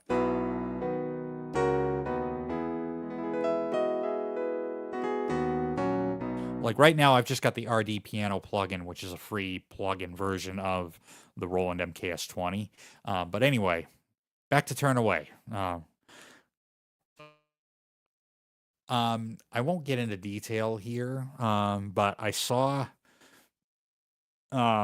something rather unpleasant happen with some friends of mine a few years ago with their family. A family member had walked in out and kind of turned away from turned away from his walk, and it kind of sparked an idea um for a song. And what would happen if what would God think if somebody kind of turned away from him? Well, scripturally, this song was inspired by a couple of different passages. Was inspired by, um, I believe, the parable of the prodigal son, which is in the book of Matthew, where the son takes his dad's inheritance and runs off with it and spends it foolishly, and then you know he's left kind of helpless, and then he comes back to his father. But you know when he comes back to his father welcomes him back with open arms, throws this big feast, and just loves him all the more. So if that's, you know heaven forbid, somebody fall away, they're not going to fall away from God, because God still loves you, no matter what. So, if you wind up coming back, God's still going to love you.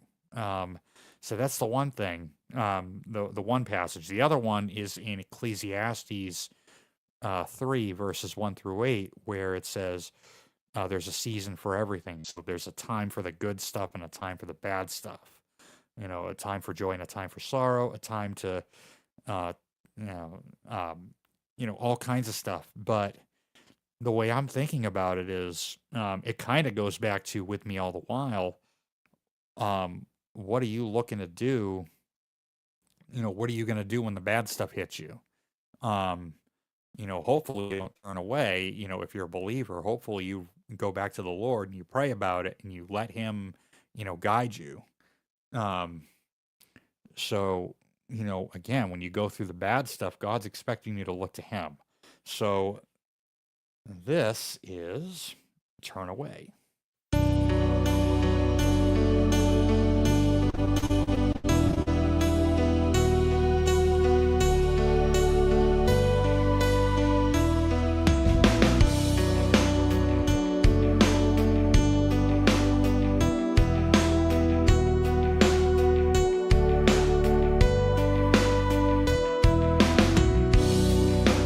Open sky, world below.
have not forsaken you. I have been the one who's pulled you through. I have been your guiding light all throughout the dead of night, when you walked by faith and not by sight.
All right, there's a lot to talk about here.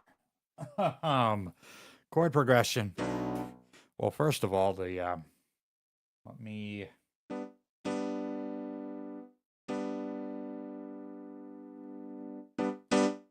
give myself a little more volume on the piano. All right, first of all,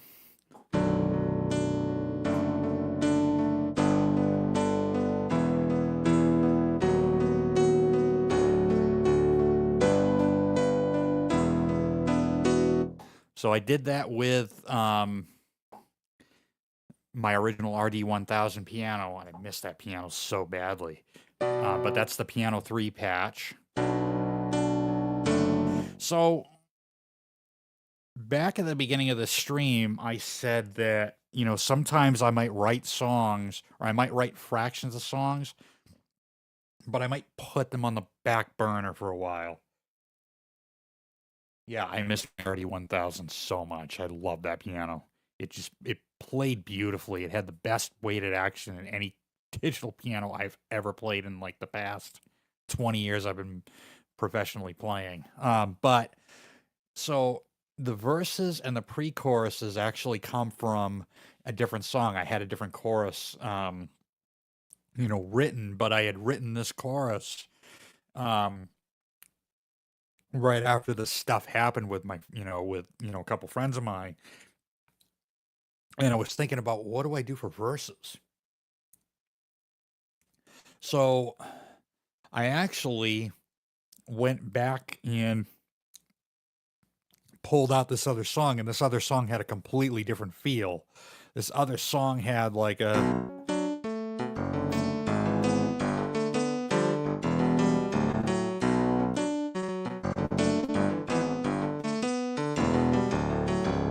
had a more bouncy feel to it, and I think, I didn't want to use that. So I actually stripped it right back to the melody line. In sky world below. And I'm basically playing world below.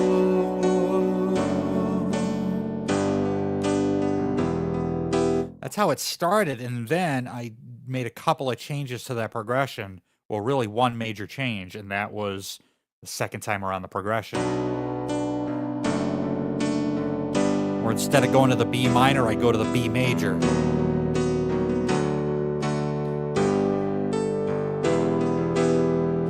like that. So again, as we talked about earlier with a couple of the other songs, ear candy. Um, but as far as what I kept chord wise, I kept the pre-chorus chord progression, and I wouldn't even call it a pre-chorus because it's kind of part of the verse.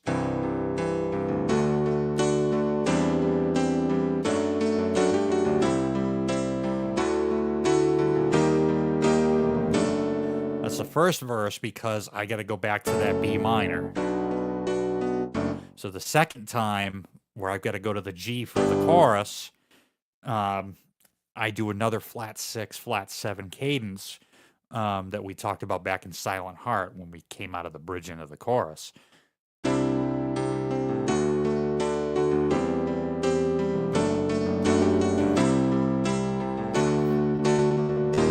Is that flat 6, flat 7, and now we're into home base for the chorus, which is in G. So we actually changed keys a couple of times in the song.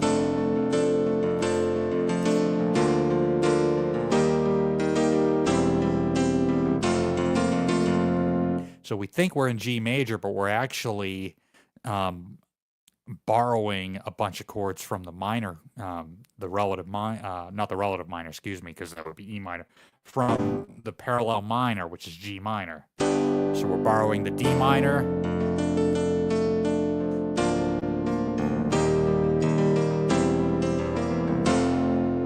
and then I actually stay in G minor for the bridge. Never left you, I have not forsaken you, I have been the one who's pulled you through. There's a couple cool little synth parts, like some sine waves, arpeggiating, that kind of swirl around a little bit. Little trick that I picked up from a sound that I heard on Toto 14 that Steve Porcaro, pulled out. That there's a lot of Steve Porcaro isms in this song, especially when you get to that synth solo. Now, speaking of the synth solo, that chord progression I've actually had sitting around for the better part of like 10 years, well, 8 years, because I wrote this song back in 2023, and this chord progression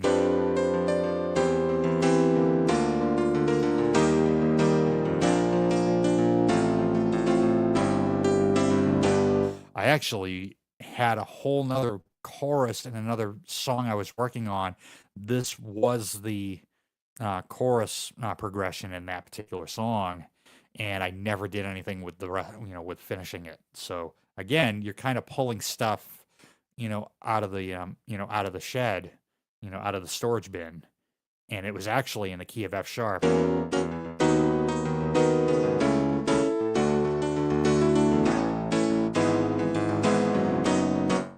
So that's the original chord progression. So I'm like, oh, I want to do a solo here. But so now you have a synth solo, but then you've got a counter melody going against that synth solo for the second half. Again, we're building up to that last chorus, and that last chorus is just huge. There's a ton of stuff happening there. There's, 2 or 3 different counter melodies, and the last chorus takes a turn lyrically. Now, let's talk about the lyrics for a second. So the lyrics are, in the verses, you have 2 different halves of the verse. You have an uplifting half, and then you've got, a half that's not so uplifting. Because like I said, from Ecclesiastes 3, verses 1 through 8, there's a time for the good and a time for the not so good. So I wanted to reflect that in the verses. So, for example, open sky, world below, around the bend, the river flows. Kind of sounds uplifting. You're kind of, on a raft in the river, and then jagged rocks and crashing waves, to and fro in a fit of rage. So now you're whitewater rafting on steroids, in a way. So I wanted to do that. Now the choruses. So we have 2 choruses, and the last chorus is different lyrically. So the first two choruses go, if I am by your side, my heart is open wide. Remember, this is coming from, the song is being sung from God's perspective. So, if I am by your side, my arms are open wide, would you turn away? If I can give you rest when you've got nothing left, would you turn away? And then to provoke some thought to the listener, I twisted it for the last chorus. And I said, and now God's saying, when you were lost inside without a place to hide, did I turn away? No, I did not. No, God, remember, we talked about in with me all the while in that passage that God would never leave us nor forsake us, and it says it quite a few times throughout the entire Bible, Old Testament and New Testament. So I wanted to twist that. When you were dead in sin, your world was caving in, did I turn away? And then the very last line is a final plea, you know, I'm here to stay forever and always. I'll love you. I'll cover you. You know, please don't turn away. Now, as big of an ending as that is, musically, I didn't want to end the song that big. I wanted to end it on a more, you know, please don't turn away. Because then brings the listener back in and allows the listener or whoever, you know, this song might be speaking to really think and ponder what's going on in the rest of that song. All right, so that is Turn Away. Let me see. All right, this one, I'll Still Praise. So this one kind of follows that that Ecclesiastes, but it's not from there. The idea is comes from a couple of different places. I could talk about Psalm 23, verse 4, which Psalm 23 is probably one of the most popular Psalms. It says, the Lord is my shepherd, I shall not want. Makes me like down in green pastures. Keith Green has a beautiful song called The Lord is My Shepherd. It's basically that psalm set to music. But the verse that I want to talk about is, even when I walk through the valley of the shadow of death, I will fear no evil, for you are with me. So basically, I'll still praise him, you know, and I'll still love and adore him, you know, through the good times and through the bad stuff. So we're kind of going, you know, along the lines with me all the while. So we're kind of tying things together a little bit. But the target verse here is Psalm 34, verse 1, which says, I will bless the Lord at all times. And this is from David. I will bless the Lord at all times. His praise shall continually be in my mouth. So at all times, meaning through the good and through the bad.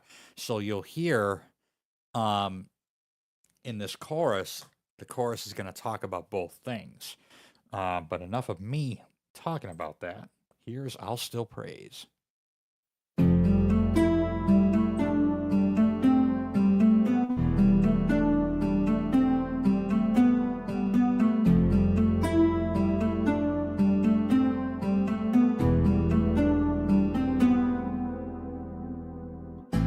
You are good, your love endures forever. You made me new, and I know there's nothing better.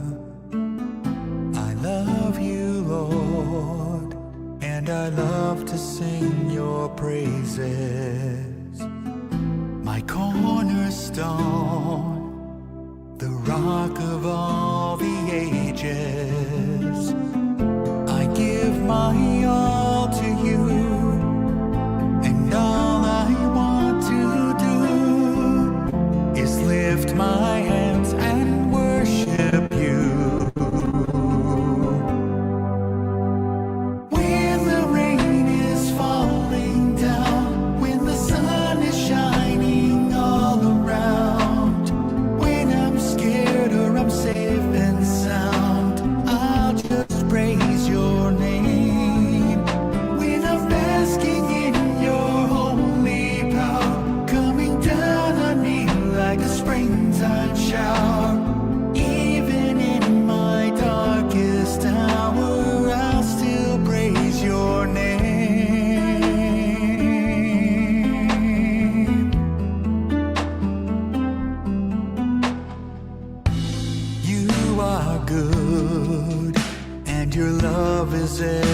flowing. You pull me through, no matter where I'm going. I love you, Lord, and I love to sing your praises. My all in all, my life, my strong foundation. I give my all to you, and all I want to do is lift my hands and worship you. When the rain is falling down, when the sun is shining all around, when I'm scared or I'm safe and sound, I'll just praise your name.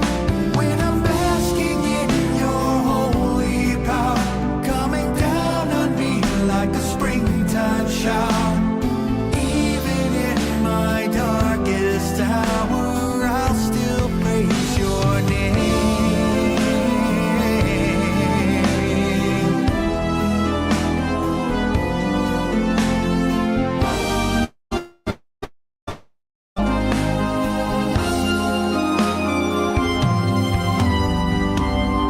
I give my all to you, and all I want to do is lift my hands and worship you. When the rain is falling down, when the sun is shining all around, or I'm safe and sound, I'll just praise your name. When I'm basking in your holy power, coming down on me like a springtime shower, even in my darkest hour, I'll still praise your name. When the sun is shining all around, when I'm scared or I'm safe and sound, I'll just praise your name. When I'm basking in your holy power, coming down on me like a springtime shower, even in my darkest hour, I'll still praise your name.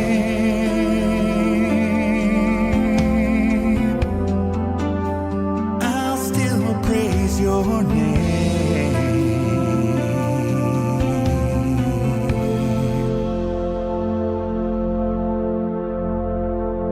All right, I'll still praise. Yes, to answer your question, Sean, yes, this is a Behringer C1. I have two of them.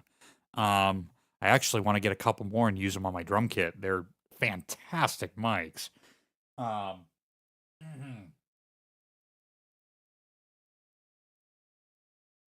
Yes, well, the other thing too is it was a temporary key change. But anyway, back to the mic. Um, I had an MXL 990 and I wasn't liking it very much. I've had it for like years. Um, it didn't have the high end that this one has, and I was like, you know what, for $45 or whatever it was at the time I bought it, can't hurt to try it. Tried it, and oh, I was like, oh, listening to it, and I tracked a couple of things with it. I actually re-recorded one of my old songs. Maybe I'll play it for you guys after we get done this album. We've got one more song, but uh, yeah, for $45, this is a fantastic microphone. Sounds really good on drums too. So when you mic up drums with a condenser, I go maybe about 3 inches off the head, and maybe about 4 inches off on the floor tom. But the thing with this mic is it does something to the sibilance where it distorts it a little bit, but it's not a harsh, distortion. It's really smooth. It's like coloring it a little bit. But I I really, really like what it does. Um,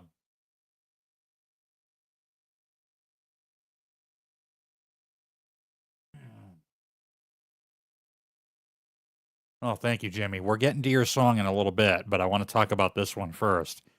Um, but I also want to talk about this mic. I also have the C2s, a pair of C2s, which are the small diaphragm condensers. Those are really good for, overheads, and I use them on room sounds. And then I have the C3, which is the multi-pattern mic. So those are a little bit more, maybe about 20 bucks more, 30 bucks more. But the C3s are the multi-pattern version, so you can get cardioid, omni, and figure eight.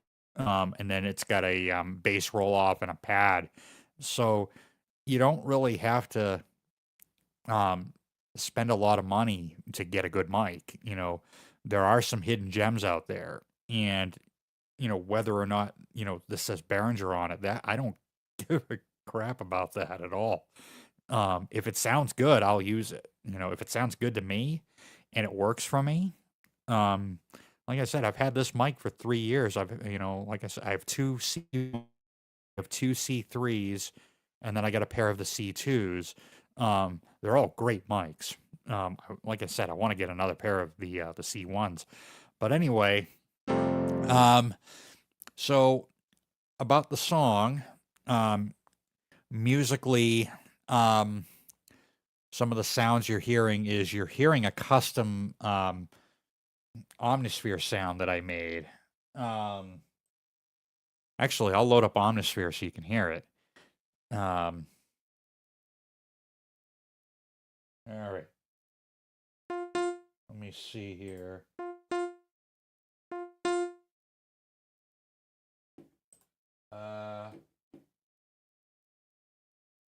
It's not going to load. Oh, there it goes.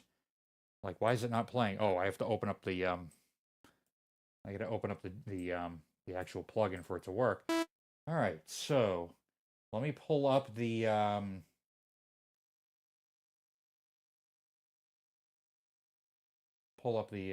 sound here.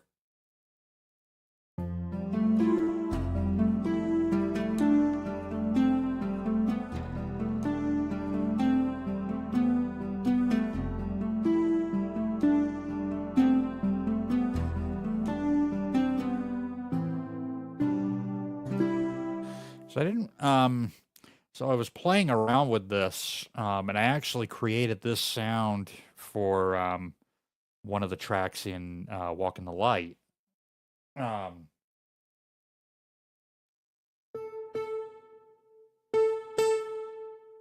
Yeah, so I created this sound for one of the tracks in A Walk in the Light, and I was playing around with it, and this is one of the instances where I think I wrote the chorus first. When the rain is falling down, when the sun is shining all around, when I'm scared or I'm safe and sound, I'll just praise your name.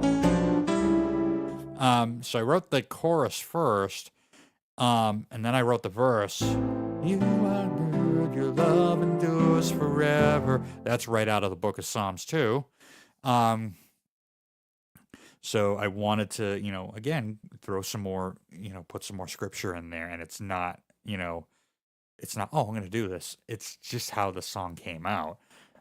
But so that's the main sound that you're hearing throughout the song. You're also hearing a bit of Hammond B3X blended with the Mellotron flute again. So I basically have those together. And then all those are doing, because I've already got a pad sound,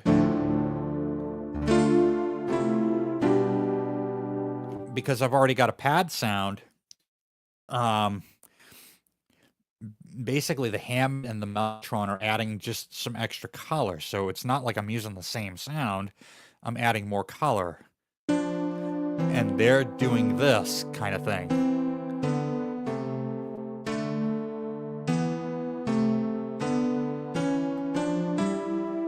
So they're kind of, in a way, playing a counter melody to the chord progression.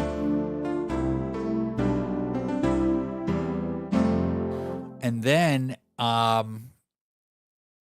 later on in the second chorus, you hear a synth counter melody coming in. Let me see.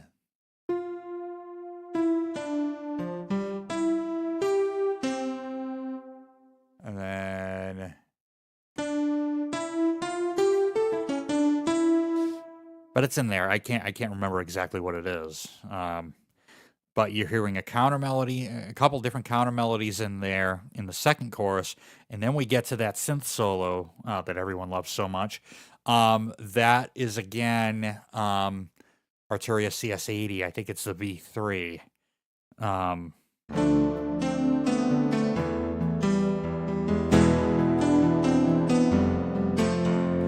I'm gonna throw you off here with a quick key change.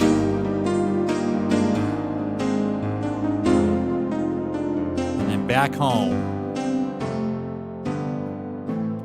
And then we get another key change and then in the last chorus, in the double chorus.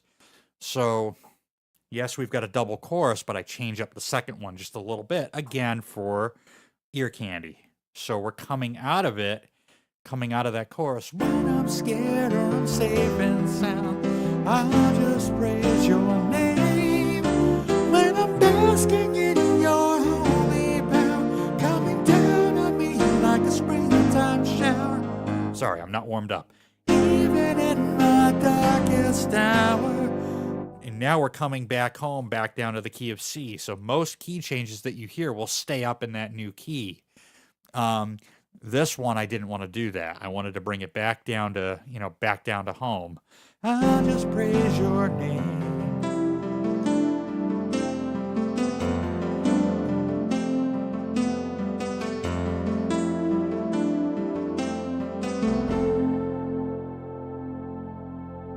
All right, so that's that one. All right, now we get to the final blow, the coup de grace, Jimmy's favorite track. All right, so the title track, "Walk on the Water." This was the last song I wrote for this album. Give me 1 second here. Like I said, I wrote this song probably, I think, the day before, or 3 days before I ordered the first batch of CDs, to get this album done and get it out. So this one, lyric wise and subject wise, talks about Jesus walking on the water and inviting Peter to come out, come to him. But Peter takes his eye off of him for a split second and starts sinking into the water. And Jesus has to help him out. And then after that happens, Jesus looks at him and says, "You have little faith, why are you so afraid?" So Peter was in such awe of walking towards Jesus, and he was such in awe of Jesus that he was forgetting that it was a test of his faith. So when I say, somebody says something like, walking on water, it's really a test of your faith and how strong your faith is. And how much you're willing to trust God. And speaking of faith, that is the concept of this album. This entire album, the theme is faith. So remember, I kind of alluded to the fact of this maybe being a concept album. It is a concept album, and I'll tell you something even more amazing. I didn't know it was a concept album until until a week after I couple of days before I came up here to Vermont to perform and to run Sound of Kingdom Fest. It kind of the idea of it sparked in me. I'm looking through all the songs and listening to it and going, whoa, I just wrote a concept album. So writing something you don't even know, what happened or why it happened. It's one of those, it's what I would call a God moment, right? So this whole album, Walk on the Water, is a concept album, and it's a concept album about faith. But yeah, so this is, so here we go. Here we go, Jimmy. Your favorite track. This is Walk on the Water.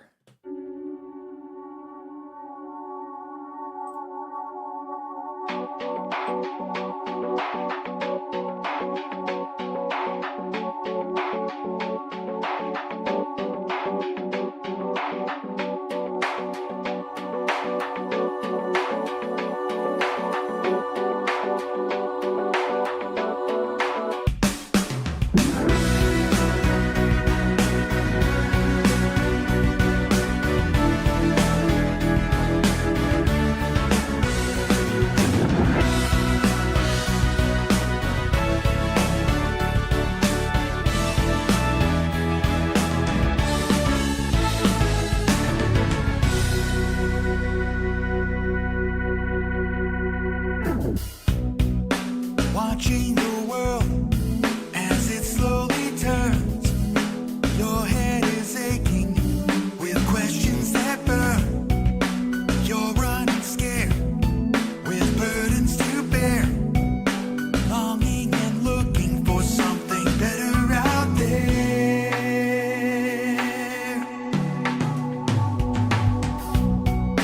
I am the answer that you're looking for. Call on my name and I will open the door. Trust in my word, it's faithful and true. Just wait and see what it can do for you. Take your first step, look straight ahead. Your faith will get stronger as you walk on the water. Let go of those chains that hold you in place. Let them sink to the bottom as you walk on the water.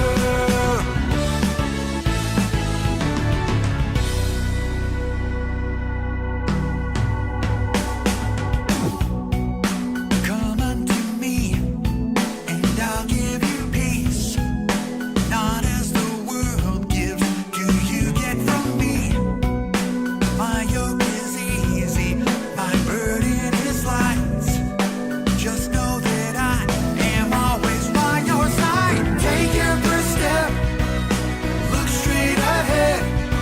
Your faith will get stronger as you walk on the water.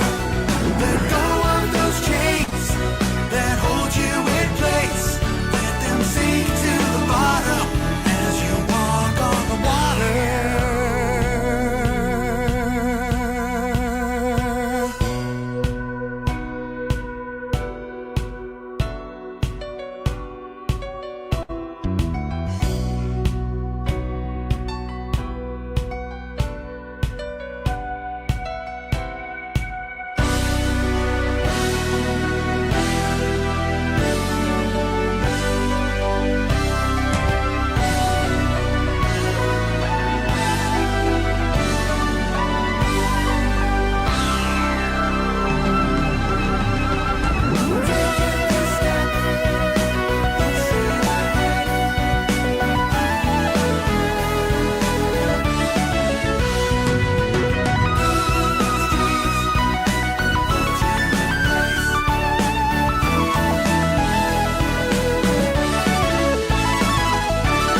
Take your first step and look straight ahead.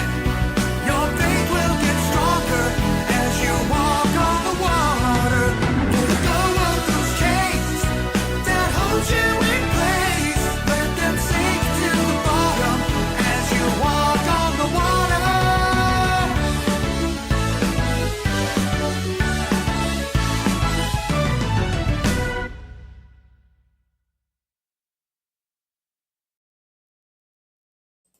Oh, gotta unmute my mic there. I'm gonna pull something else up real quick while I'm talking here.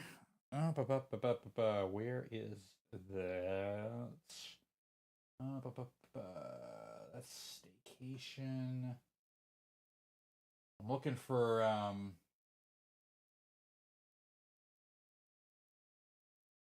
oh, what am I looking for?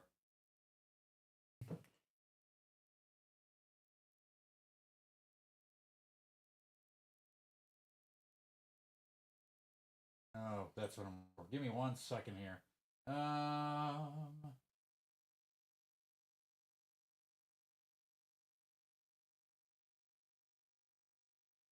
we go. Oh, does not open.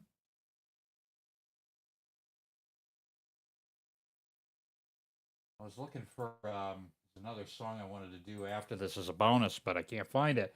All right. I'm sure I can find it while I'm talking, but Walk on the Water. Like I said, that was the last song that I wrote for this. It was also, let me think. Again, it was basically title of the album. As soon as I finished writing it, I said to myself, all right, that's the title for the album. And it's got a very, very different feel Um, let me see here. I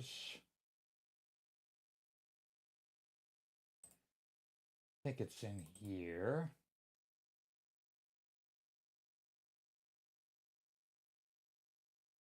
Nope.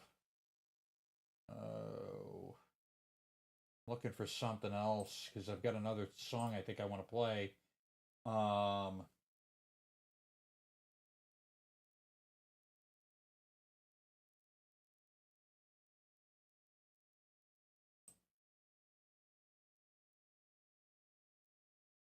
man, where in the world did I put it? I wonder if I want to show you something that I re-recorded, but doesn't seem like I can find it unless I moved it around. I'm hoping I didn't. Sorry guys. All right, Walk on the Water. Let's see.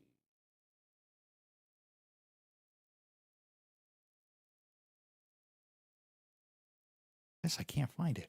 All right, Walk on the Water. All right.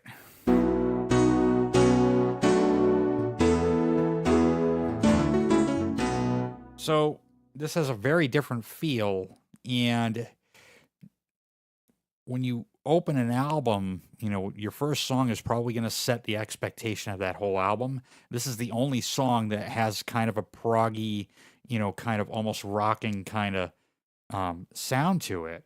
So if I'd opened the album with this and had everything else, which is a little bit on the softer side, I don't know, maybe Turn Away might fall, you know, somewhere in there. You know, it would kind of, the dynamic of the album would kind of go like this, and I wanted it to kind of go like that. So ending with this song, what I think was a better choice, at least as far as I'm concerned.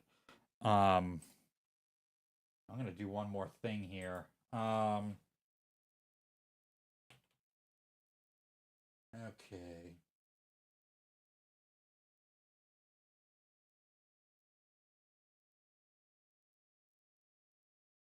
Actually, gonna see if I can look for something else here. So again, I think this was one of those where I started writing the chorus first. The world. I'm on my backup drive. Maybe it's over here.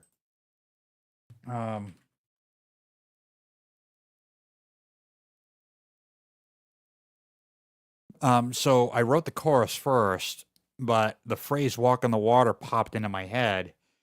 Oh,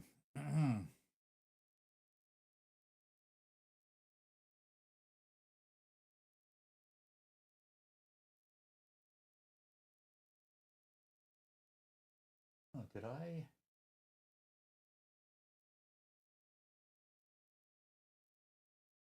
Yeah, so the phrase "walk on the water" popped into my head, and and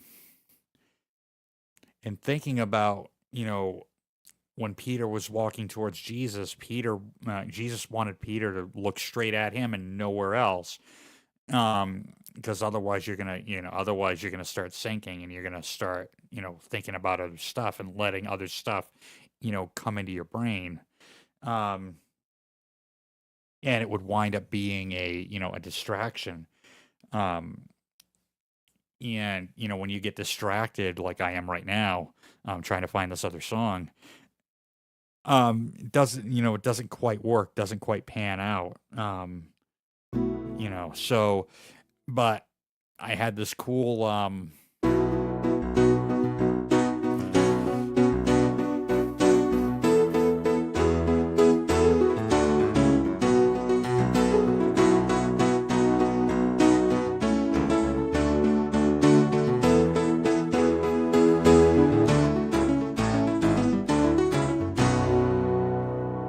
little little proggy, so there's a couple of odd time signatures, happening in there. There's a few different sections.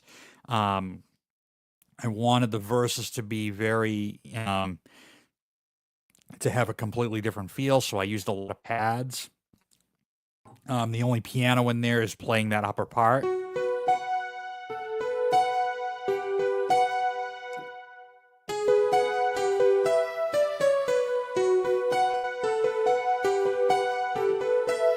Stuff like that. And then when you get to that, the bridge, wanted to go in a completely different direction.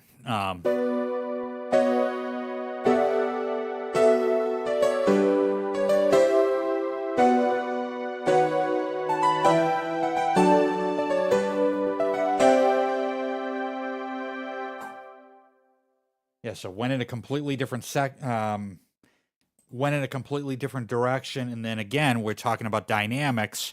Why not come in with a bang, second half of that bridge?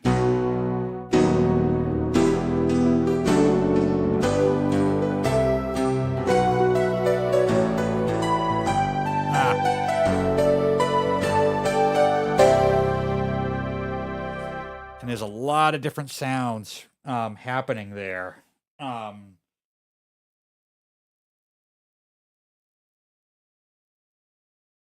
See. That, I think, is what I'm looking for there.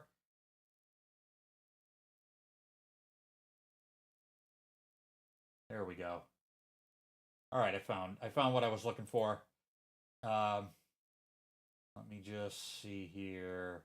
I go walk in the water. There we go. All right. So again, there's a lot of different sounds there. There's some acoustic piano. There's a ton of Hammond organ. There's some nice big, synth brass sounds. I'm a huge fan of synth brass. There's some kind of arpeggiated stuff happening. So some of the sound sources would have been, I used Omnisphere for a few things. I used my 2600 for some of the analog stuff. My Model D for some of the analog stuff. I used, I think, Superior Drummer 3 for the drums, and I forget what the synth sound is. I think that's either Omnisphere or that's Arturia Mini V. So Arturia's Mini Moog plugin. There's like probably a couple different things there, happening there. But yeah, this is probably the most progressive sounding song that I've written. You might find another one over on my SoundCloud page, which I don't really use anymore. But yeah, so there's Walk on the Water. That's the whole album. I'm very happy to share it. I'm very happy to talk about it. I'm excited to talk about it finally on live stream after a couple of months of trying to get settled here in Vermont.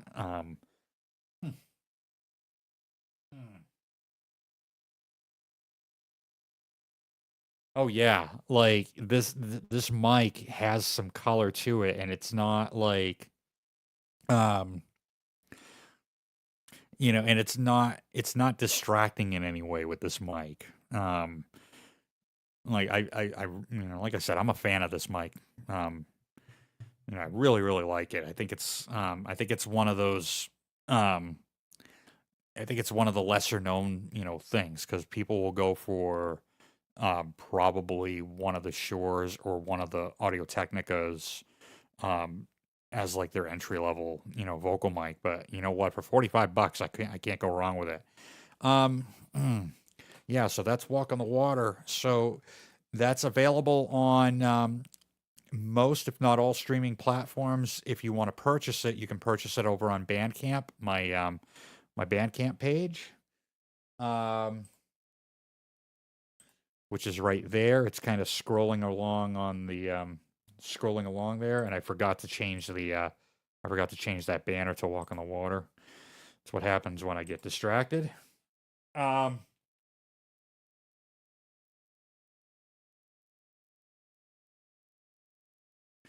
I'll do so I want to do something different now. So I want to do something different. I pulled up a song here that I haven't really, I don't think anybody's heard yet, other than if you've gone on my SoundCloud page or on my Bandcamp page, because it's there too. This is a song. This is one of the first songs I ever wrote. Um, and the only thing I changed on the recent re-recording is the second verse and like one of the lines in the verse. Um, but I think at the time in 2009, it was like one of the best things that I wrote. Um, and um, so normally, for those of you that know, and for those of you who don't know, I have autism spectrum disorder, and I also have a crippling anxiety disorder. So normally, I'm, not very comfortable around crowds, and I'm not very comfortable talking to strangers. I just feel really awkward. Um, so getting words to come out, when I want them to come out is a very, very difficult thing for me. Now, it's also true with songwriting. And this is like right when I'm just starting to write, um, and not knowing what to write about. Um, and like I wrote this back in 2008, 2009. Um, and I revisited it in 2022 because I had gone through probably like 6 years of writer's block. Like, nothing was happening. I keep trying to write, and writing lyrics is one of the most difficult things. Sometimes it's easy for me, sometimes it's a challenge. Um, but I was talking to a very good friend of mine at Soulfest like several years ago, and asking him, "Hey, what do you do about writer's block?" The first thing he said was, "Write about it." So um, it made me think of, maybe I ought to, maybe think of, I kind of did back in 2009. So I revisited this song back in 2022. Um, so I revisited the song back in 2022. I listened to the original recording, and I don't like the one line. There was one line in the second verse that I didn't like. So I ended up rewriting it. But you'll hear a lot of you'll hear some Korg Trinity. So I had a Trinity Pro X when I was recording this. I pulled a couple of sounds from that, and I pulled a couple of sounds from a couple other synthesizers that I had laying around at the time. But yeah, I was just thinking about when I was playing Walk in the Water, like, ooh, I'd like to share this as a little added thing to the stream. So I'll play this. We'll talk about the song, and then we'll call the stream yours. Let me see. Where's my banner? Here is "Let My Words Break Free." It's probably not mixed very well. It's still in demo mode. Probably going to re-record it at some point.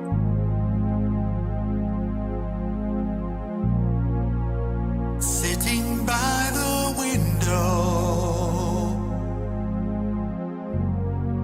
as the day turns to night, I watch the stillness in the evening. I've yet to find. Let my words break free. Release them out from within me. Let my thoughts escape my mind.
All right, let my words break free. Yeah, if you're talking about the let me see. I'll show this up here. Trinity kick and snare. The electronic drums for the first part of the song before you get to the actually all throughout the song, those were the Trinity. Actually a combination of the Trinity and the Karma. So the Trinity was providing the kick and the snare, the Karma was in one of the shakers, and the Karma was providing the other shaker. The acoustic drums in the last chorus were in fact acoustic drums. It was my Pearl, my 1980s Pearl Export kit in a very, very big chapel. Like we're talking maybe about a 30 by 70 foot by 25-foot ceiling chapel. And there's a ton of room mics in there. Again, I wanted that big drum sound. And like I said, the song is still in demo form, and I'm probably at some point going to re-record it with the stuff that I have now. If I pick up the Trinity software, I'll do that. Yeah, I'll wind up re-recording and I'll see if I can find the presets that I used. I know I used one of the high counter melody parts in the second verse. It kind of sounds like singing a little bit. And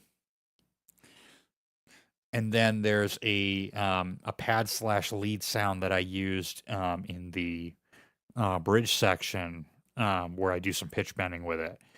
So if I can find those in the software version, then this will get a re-record, complete re-record. Like absolutely. I'm sure I have this concept in mind, and I'll share it. Basically, my my autism spectrum and my anxiety, and the things that happen inside my brain, inside my mind. I've got another song that's a little bit more aggressive than this that's over on my SoundCloud. If you want to try to find me over there, there's a song called Fear. And that's what happens during a panic attack. Kind of want to play it now, but we're running like pretty late here. Maybe I'll share it on a different Oh, you do? Oh, see, now you're sparking something in me. Let me see if I can find this. So I don't care. I'll hang out and listen to music all night. I love it. This one, but I would wind up probably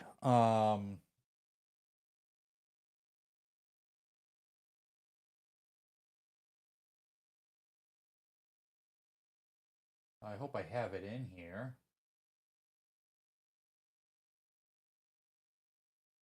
Should be. Ah, there it is. Come here, you.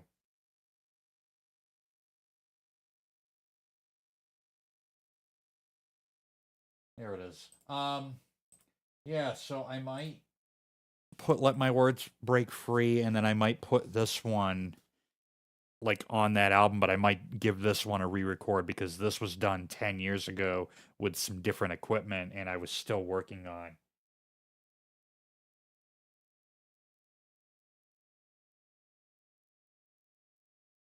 Yeah, and then there were times where I have the same thing. So what you're talking about with Kent is he has agoraphobia, but he has it to an extreme where, where he's afraid to leave, where he's afraid to leave the house. And it's a common form of agoraphobia. Mine is I don't do well in public places like, grocery stores. I'm fine up on stage because I'm in my own zone, and I've got all kinds of stuff here that I need to focus on, as well as focusing on, like, if I'm playing with a band, I've got to focus on, what they're doing. But, if I'm playing with a band, they're all people that I'm familiar with. So if I'm with somebody that I'm familiar with, then I'm okay in a grocery store or something like that. But if I'm by myself and I'm overwhelmed, um, then yeah, forget about it. So yeah, I mean, I've been diagnosed with panic disorder, with agoraphobia. So that unfortunately relates to my anxiety disorder, and I have the anxiety because of the autism spectrum. Now, this is a song I wrote 10 years ago that was kind of birthed out of the frustration that um, my living situation um, that I was in, ending the way my brain is wired, and wanted nothing to do with it, and tried to change, you know, the way that I do things, and try to get me into a different routine than I was comfortable with. Basically, trying to control me, pretty much. Wanted me to do this, wanted me to do this, where, you know, I've got my own thing. I got my own, kind of set of things that I like to do, um, and my own way of doing things, and I have to have so much downtime, which is why I can't work a regular job, which is why I'm on disability. I have to have like 80% downtime because my brain is constantly going 100 miles an hour. And it frustrates me when, you try to tell somebody that and they're not having it. They're like, oh, I just don't understand why you just don't like to do this, and this. I'm like, you're not going to get it. And it just ticked me off to the point where I wrote this song. You want to know, you want to understand what my anxiety feels like, and you want to understand what goes on in my brain when somebody, just completely shuts me down when I'm trying to, communicate, a feeling to them where I need to be, by myself right now, whatever. Um, but yeah, I hate group situations. But anyway, like, if you want to understand the pain, the amount of hurt, how much my brain hurts when, people stress me out, listen to this song. Um, so this is probably going to be the heaviest, hardest song that I've ever written in my life. I think I've written one other one, and I can't remember if I still have it. But yeah, this one is simply called Fear.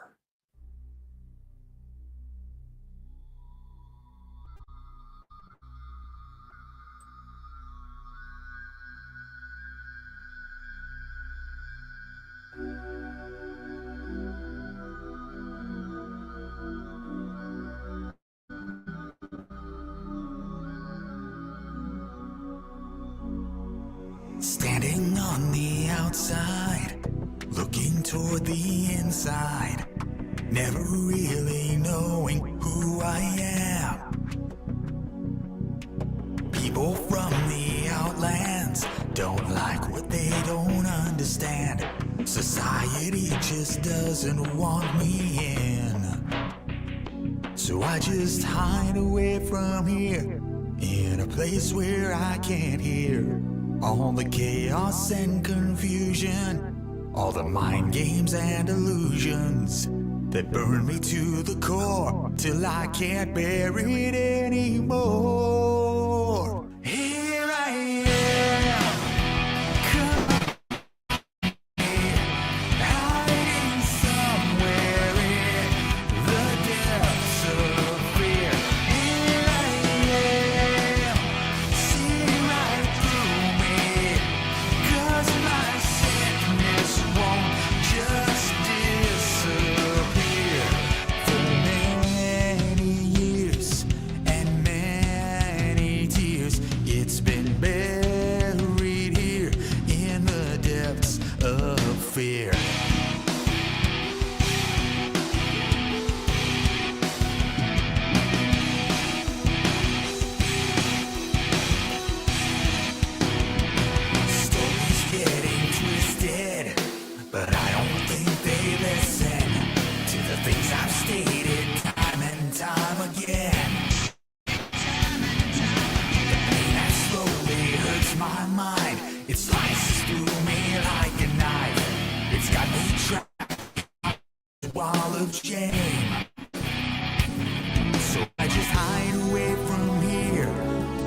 place where I can't hear all the chaos and confusion, all the mind games and illusions that burn me to the core till I can't bear it anymore. Here I am, come and find me, hiding somewhere in the depths of fear. Here I am, see right through me, 'cause my sadness won't just disappear. For many years and many tears, it's been buried here in the depths of fear.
Here I am, come and find me, hiding somewhere in the depths of fear. Here I am, 'cause my sadness won't just disappear. Here I am, come and find me, hiding somewhere in the depths of fear. Here I am, see right through me, 'cause my sickness won't just many years and many tears, it's been buried here in the depths of fear.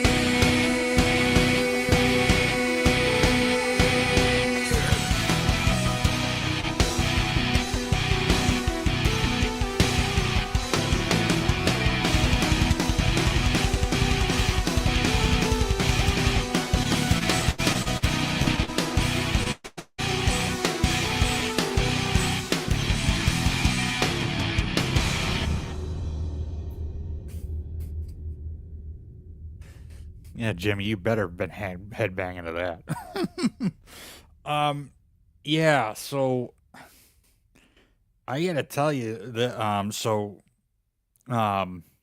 one of the guys that so where I was living at the time, somebody came down to where I had a studio set up.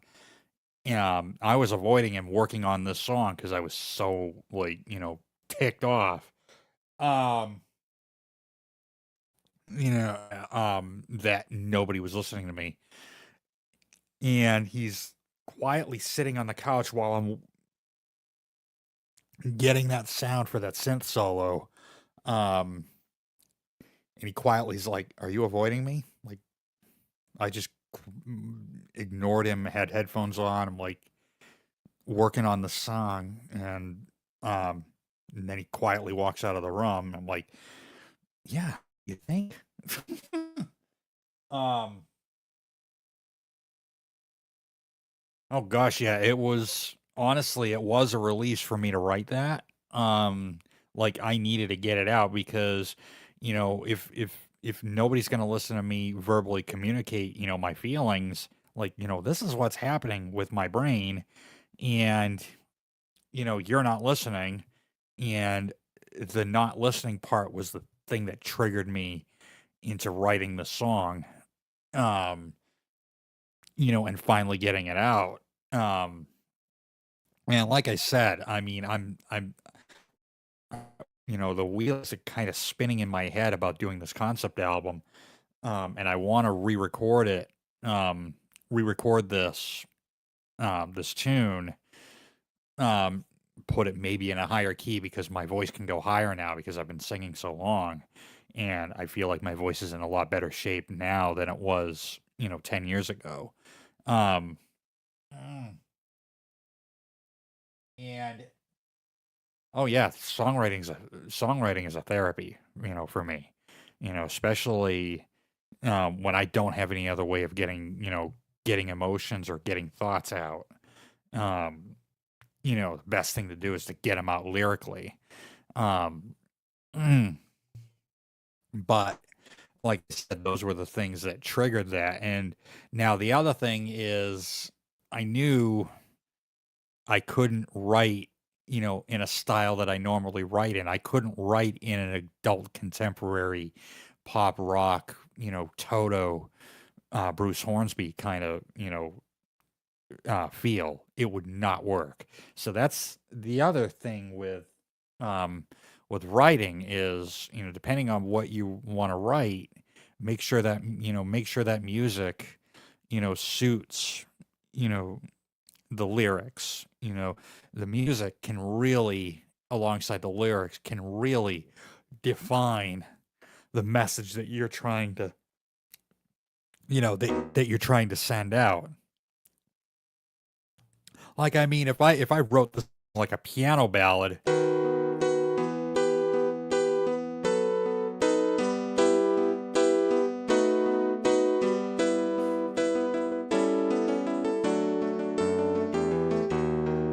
wouldn't work at all. Like, it wouldn't be believable. So, writing it in a Dream Theater kind of style that's very, very heavy, very, very dark, very, very aggressive, um, you know, was the best route to take, when putting this song together. And then in the background, you could hear like, gothic choirs and, you know, organs, that really heavy, sampled guitar that I pulled from Omnisphere. There's a lot of Omnisphere on this track. I think most of it's Omnisphere. Um, Other than I think the Hammond, I want to say that was either B4 or it was GSI's VB3, but it was 10 years ago. I can't remember. Um, but I think it was, I would say that song um was 80% Omnisphere. Um, Now I think the lead was Mini Moog V, an early version of that, because again it was 2010. The drums were I had Addictive Drums back then. I don't use it really anymore just because I've got Superior Drummer 3 and I've got Steven Slate drums. So, but those drums were played with a real electronic kit, so all the double bass stuff you're hearing is actually me playing double bass drums. So towards the end of the tune, where it gets really, really fast and aggressive, and then a real bass, real 6-string bass. Um, but yeah, I think my favorite part on that were those big, big epic choir sounds. Um, but yeah, so those two songs I think are gonna go on this concept album, but um I've got, a few other ideas for some others along the lines of like Oasis and Staycation. So more like lighthearted jazz kind of stuff. Um so I want to get those I want to get those out, at some point. I just kind of go with the flow when I write, as an idea comes, I just kind of go with it and work on it. Um, and once I feel like I've kind of gotten it done, then I can move on to something else. But I think what I want to do is, so I'll tell you where I'm at right now. I'm actually staying at my pastor's house here until we get the house done. And the reason it's taking so long is because some of the permits have taken forever to come through. But they're working on the concrete pad right now, and getting ready to pour that hopefully soon. And then once that's done, my house can go in. And then once I'm in the house, then I want to get the majority of my studio set up so I can start working on the next, like, big project that I have. Um, Reading your comments. Oh yeah, Jimmy, you have an amazing story. But yeah, it is important for people to share. But as this song talks about, it's also important for the people that you're sharing to. It's important that they're open to listening and um, accepting your message and what you have to say. And it's the same thing with Christianity.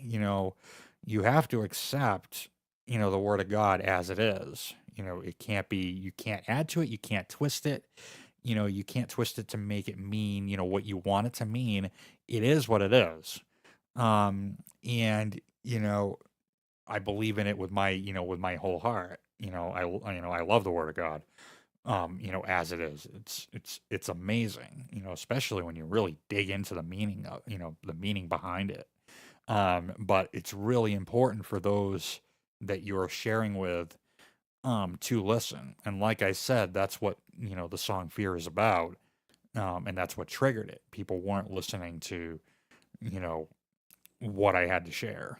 And I had struggled with that for years, and finally to get it out, in song form, it really needed. Uh, but anyway, um, so I think with that, so you got "Walk on the Water," which was the main thing, but then you got a couple bonus tracks, and you kind of got a sneak preview of what I've got, hopefully coming up within the next couple of years or so. I mean, I don't expect the next big album to be done until maybe 2027, because I do want to take my time on it. But now that I've set a goal for it, um, now that I've set a goal for it, oh yeah, maybe August of 2027. Um, we'll see what happens. But like I said, I have a few other, little, ideas. Like it would be cool to do another EP in the what I call the getaway package. So that's the Staycation and Oasis EPs that are over on Bandcamp. But yeah, I think with that, I'm going to go ahead and call it a stream. I call this stream Walk on the Water in Depth. Actually, if you look at the title of the stream on YouTube, that's kind of what I named it. But let me go through the obligatory. Let's see. Oh, thank you so much. Yeah, thank you so much. I have a lot of fun doing these talks and these deconstructions of my music. And I appreciate you guys hanging out with me and sharing this time with me. Um, so all right, I'm gonna go ahead and call it a stream. So if you like this stream or anything else on my channel, be sure to subscribe to my channel. And also click the notification button. You'll get notified anytime I go live or I release a video. If you are interested in purchasing any of my music, head over to my Bandcamp site. It's right down there. You can see it scrolling to your left there. There it is again. It's kind of right down there. Yeah, there. But yeah, so if you want to check that out, go over to my Bandcamp page. And thank you all for tuning in and checking this out. And I will catch you all next time. Take care.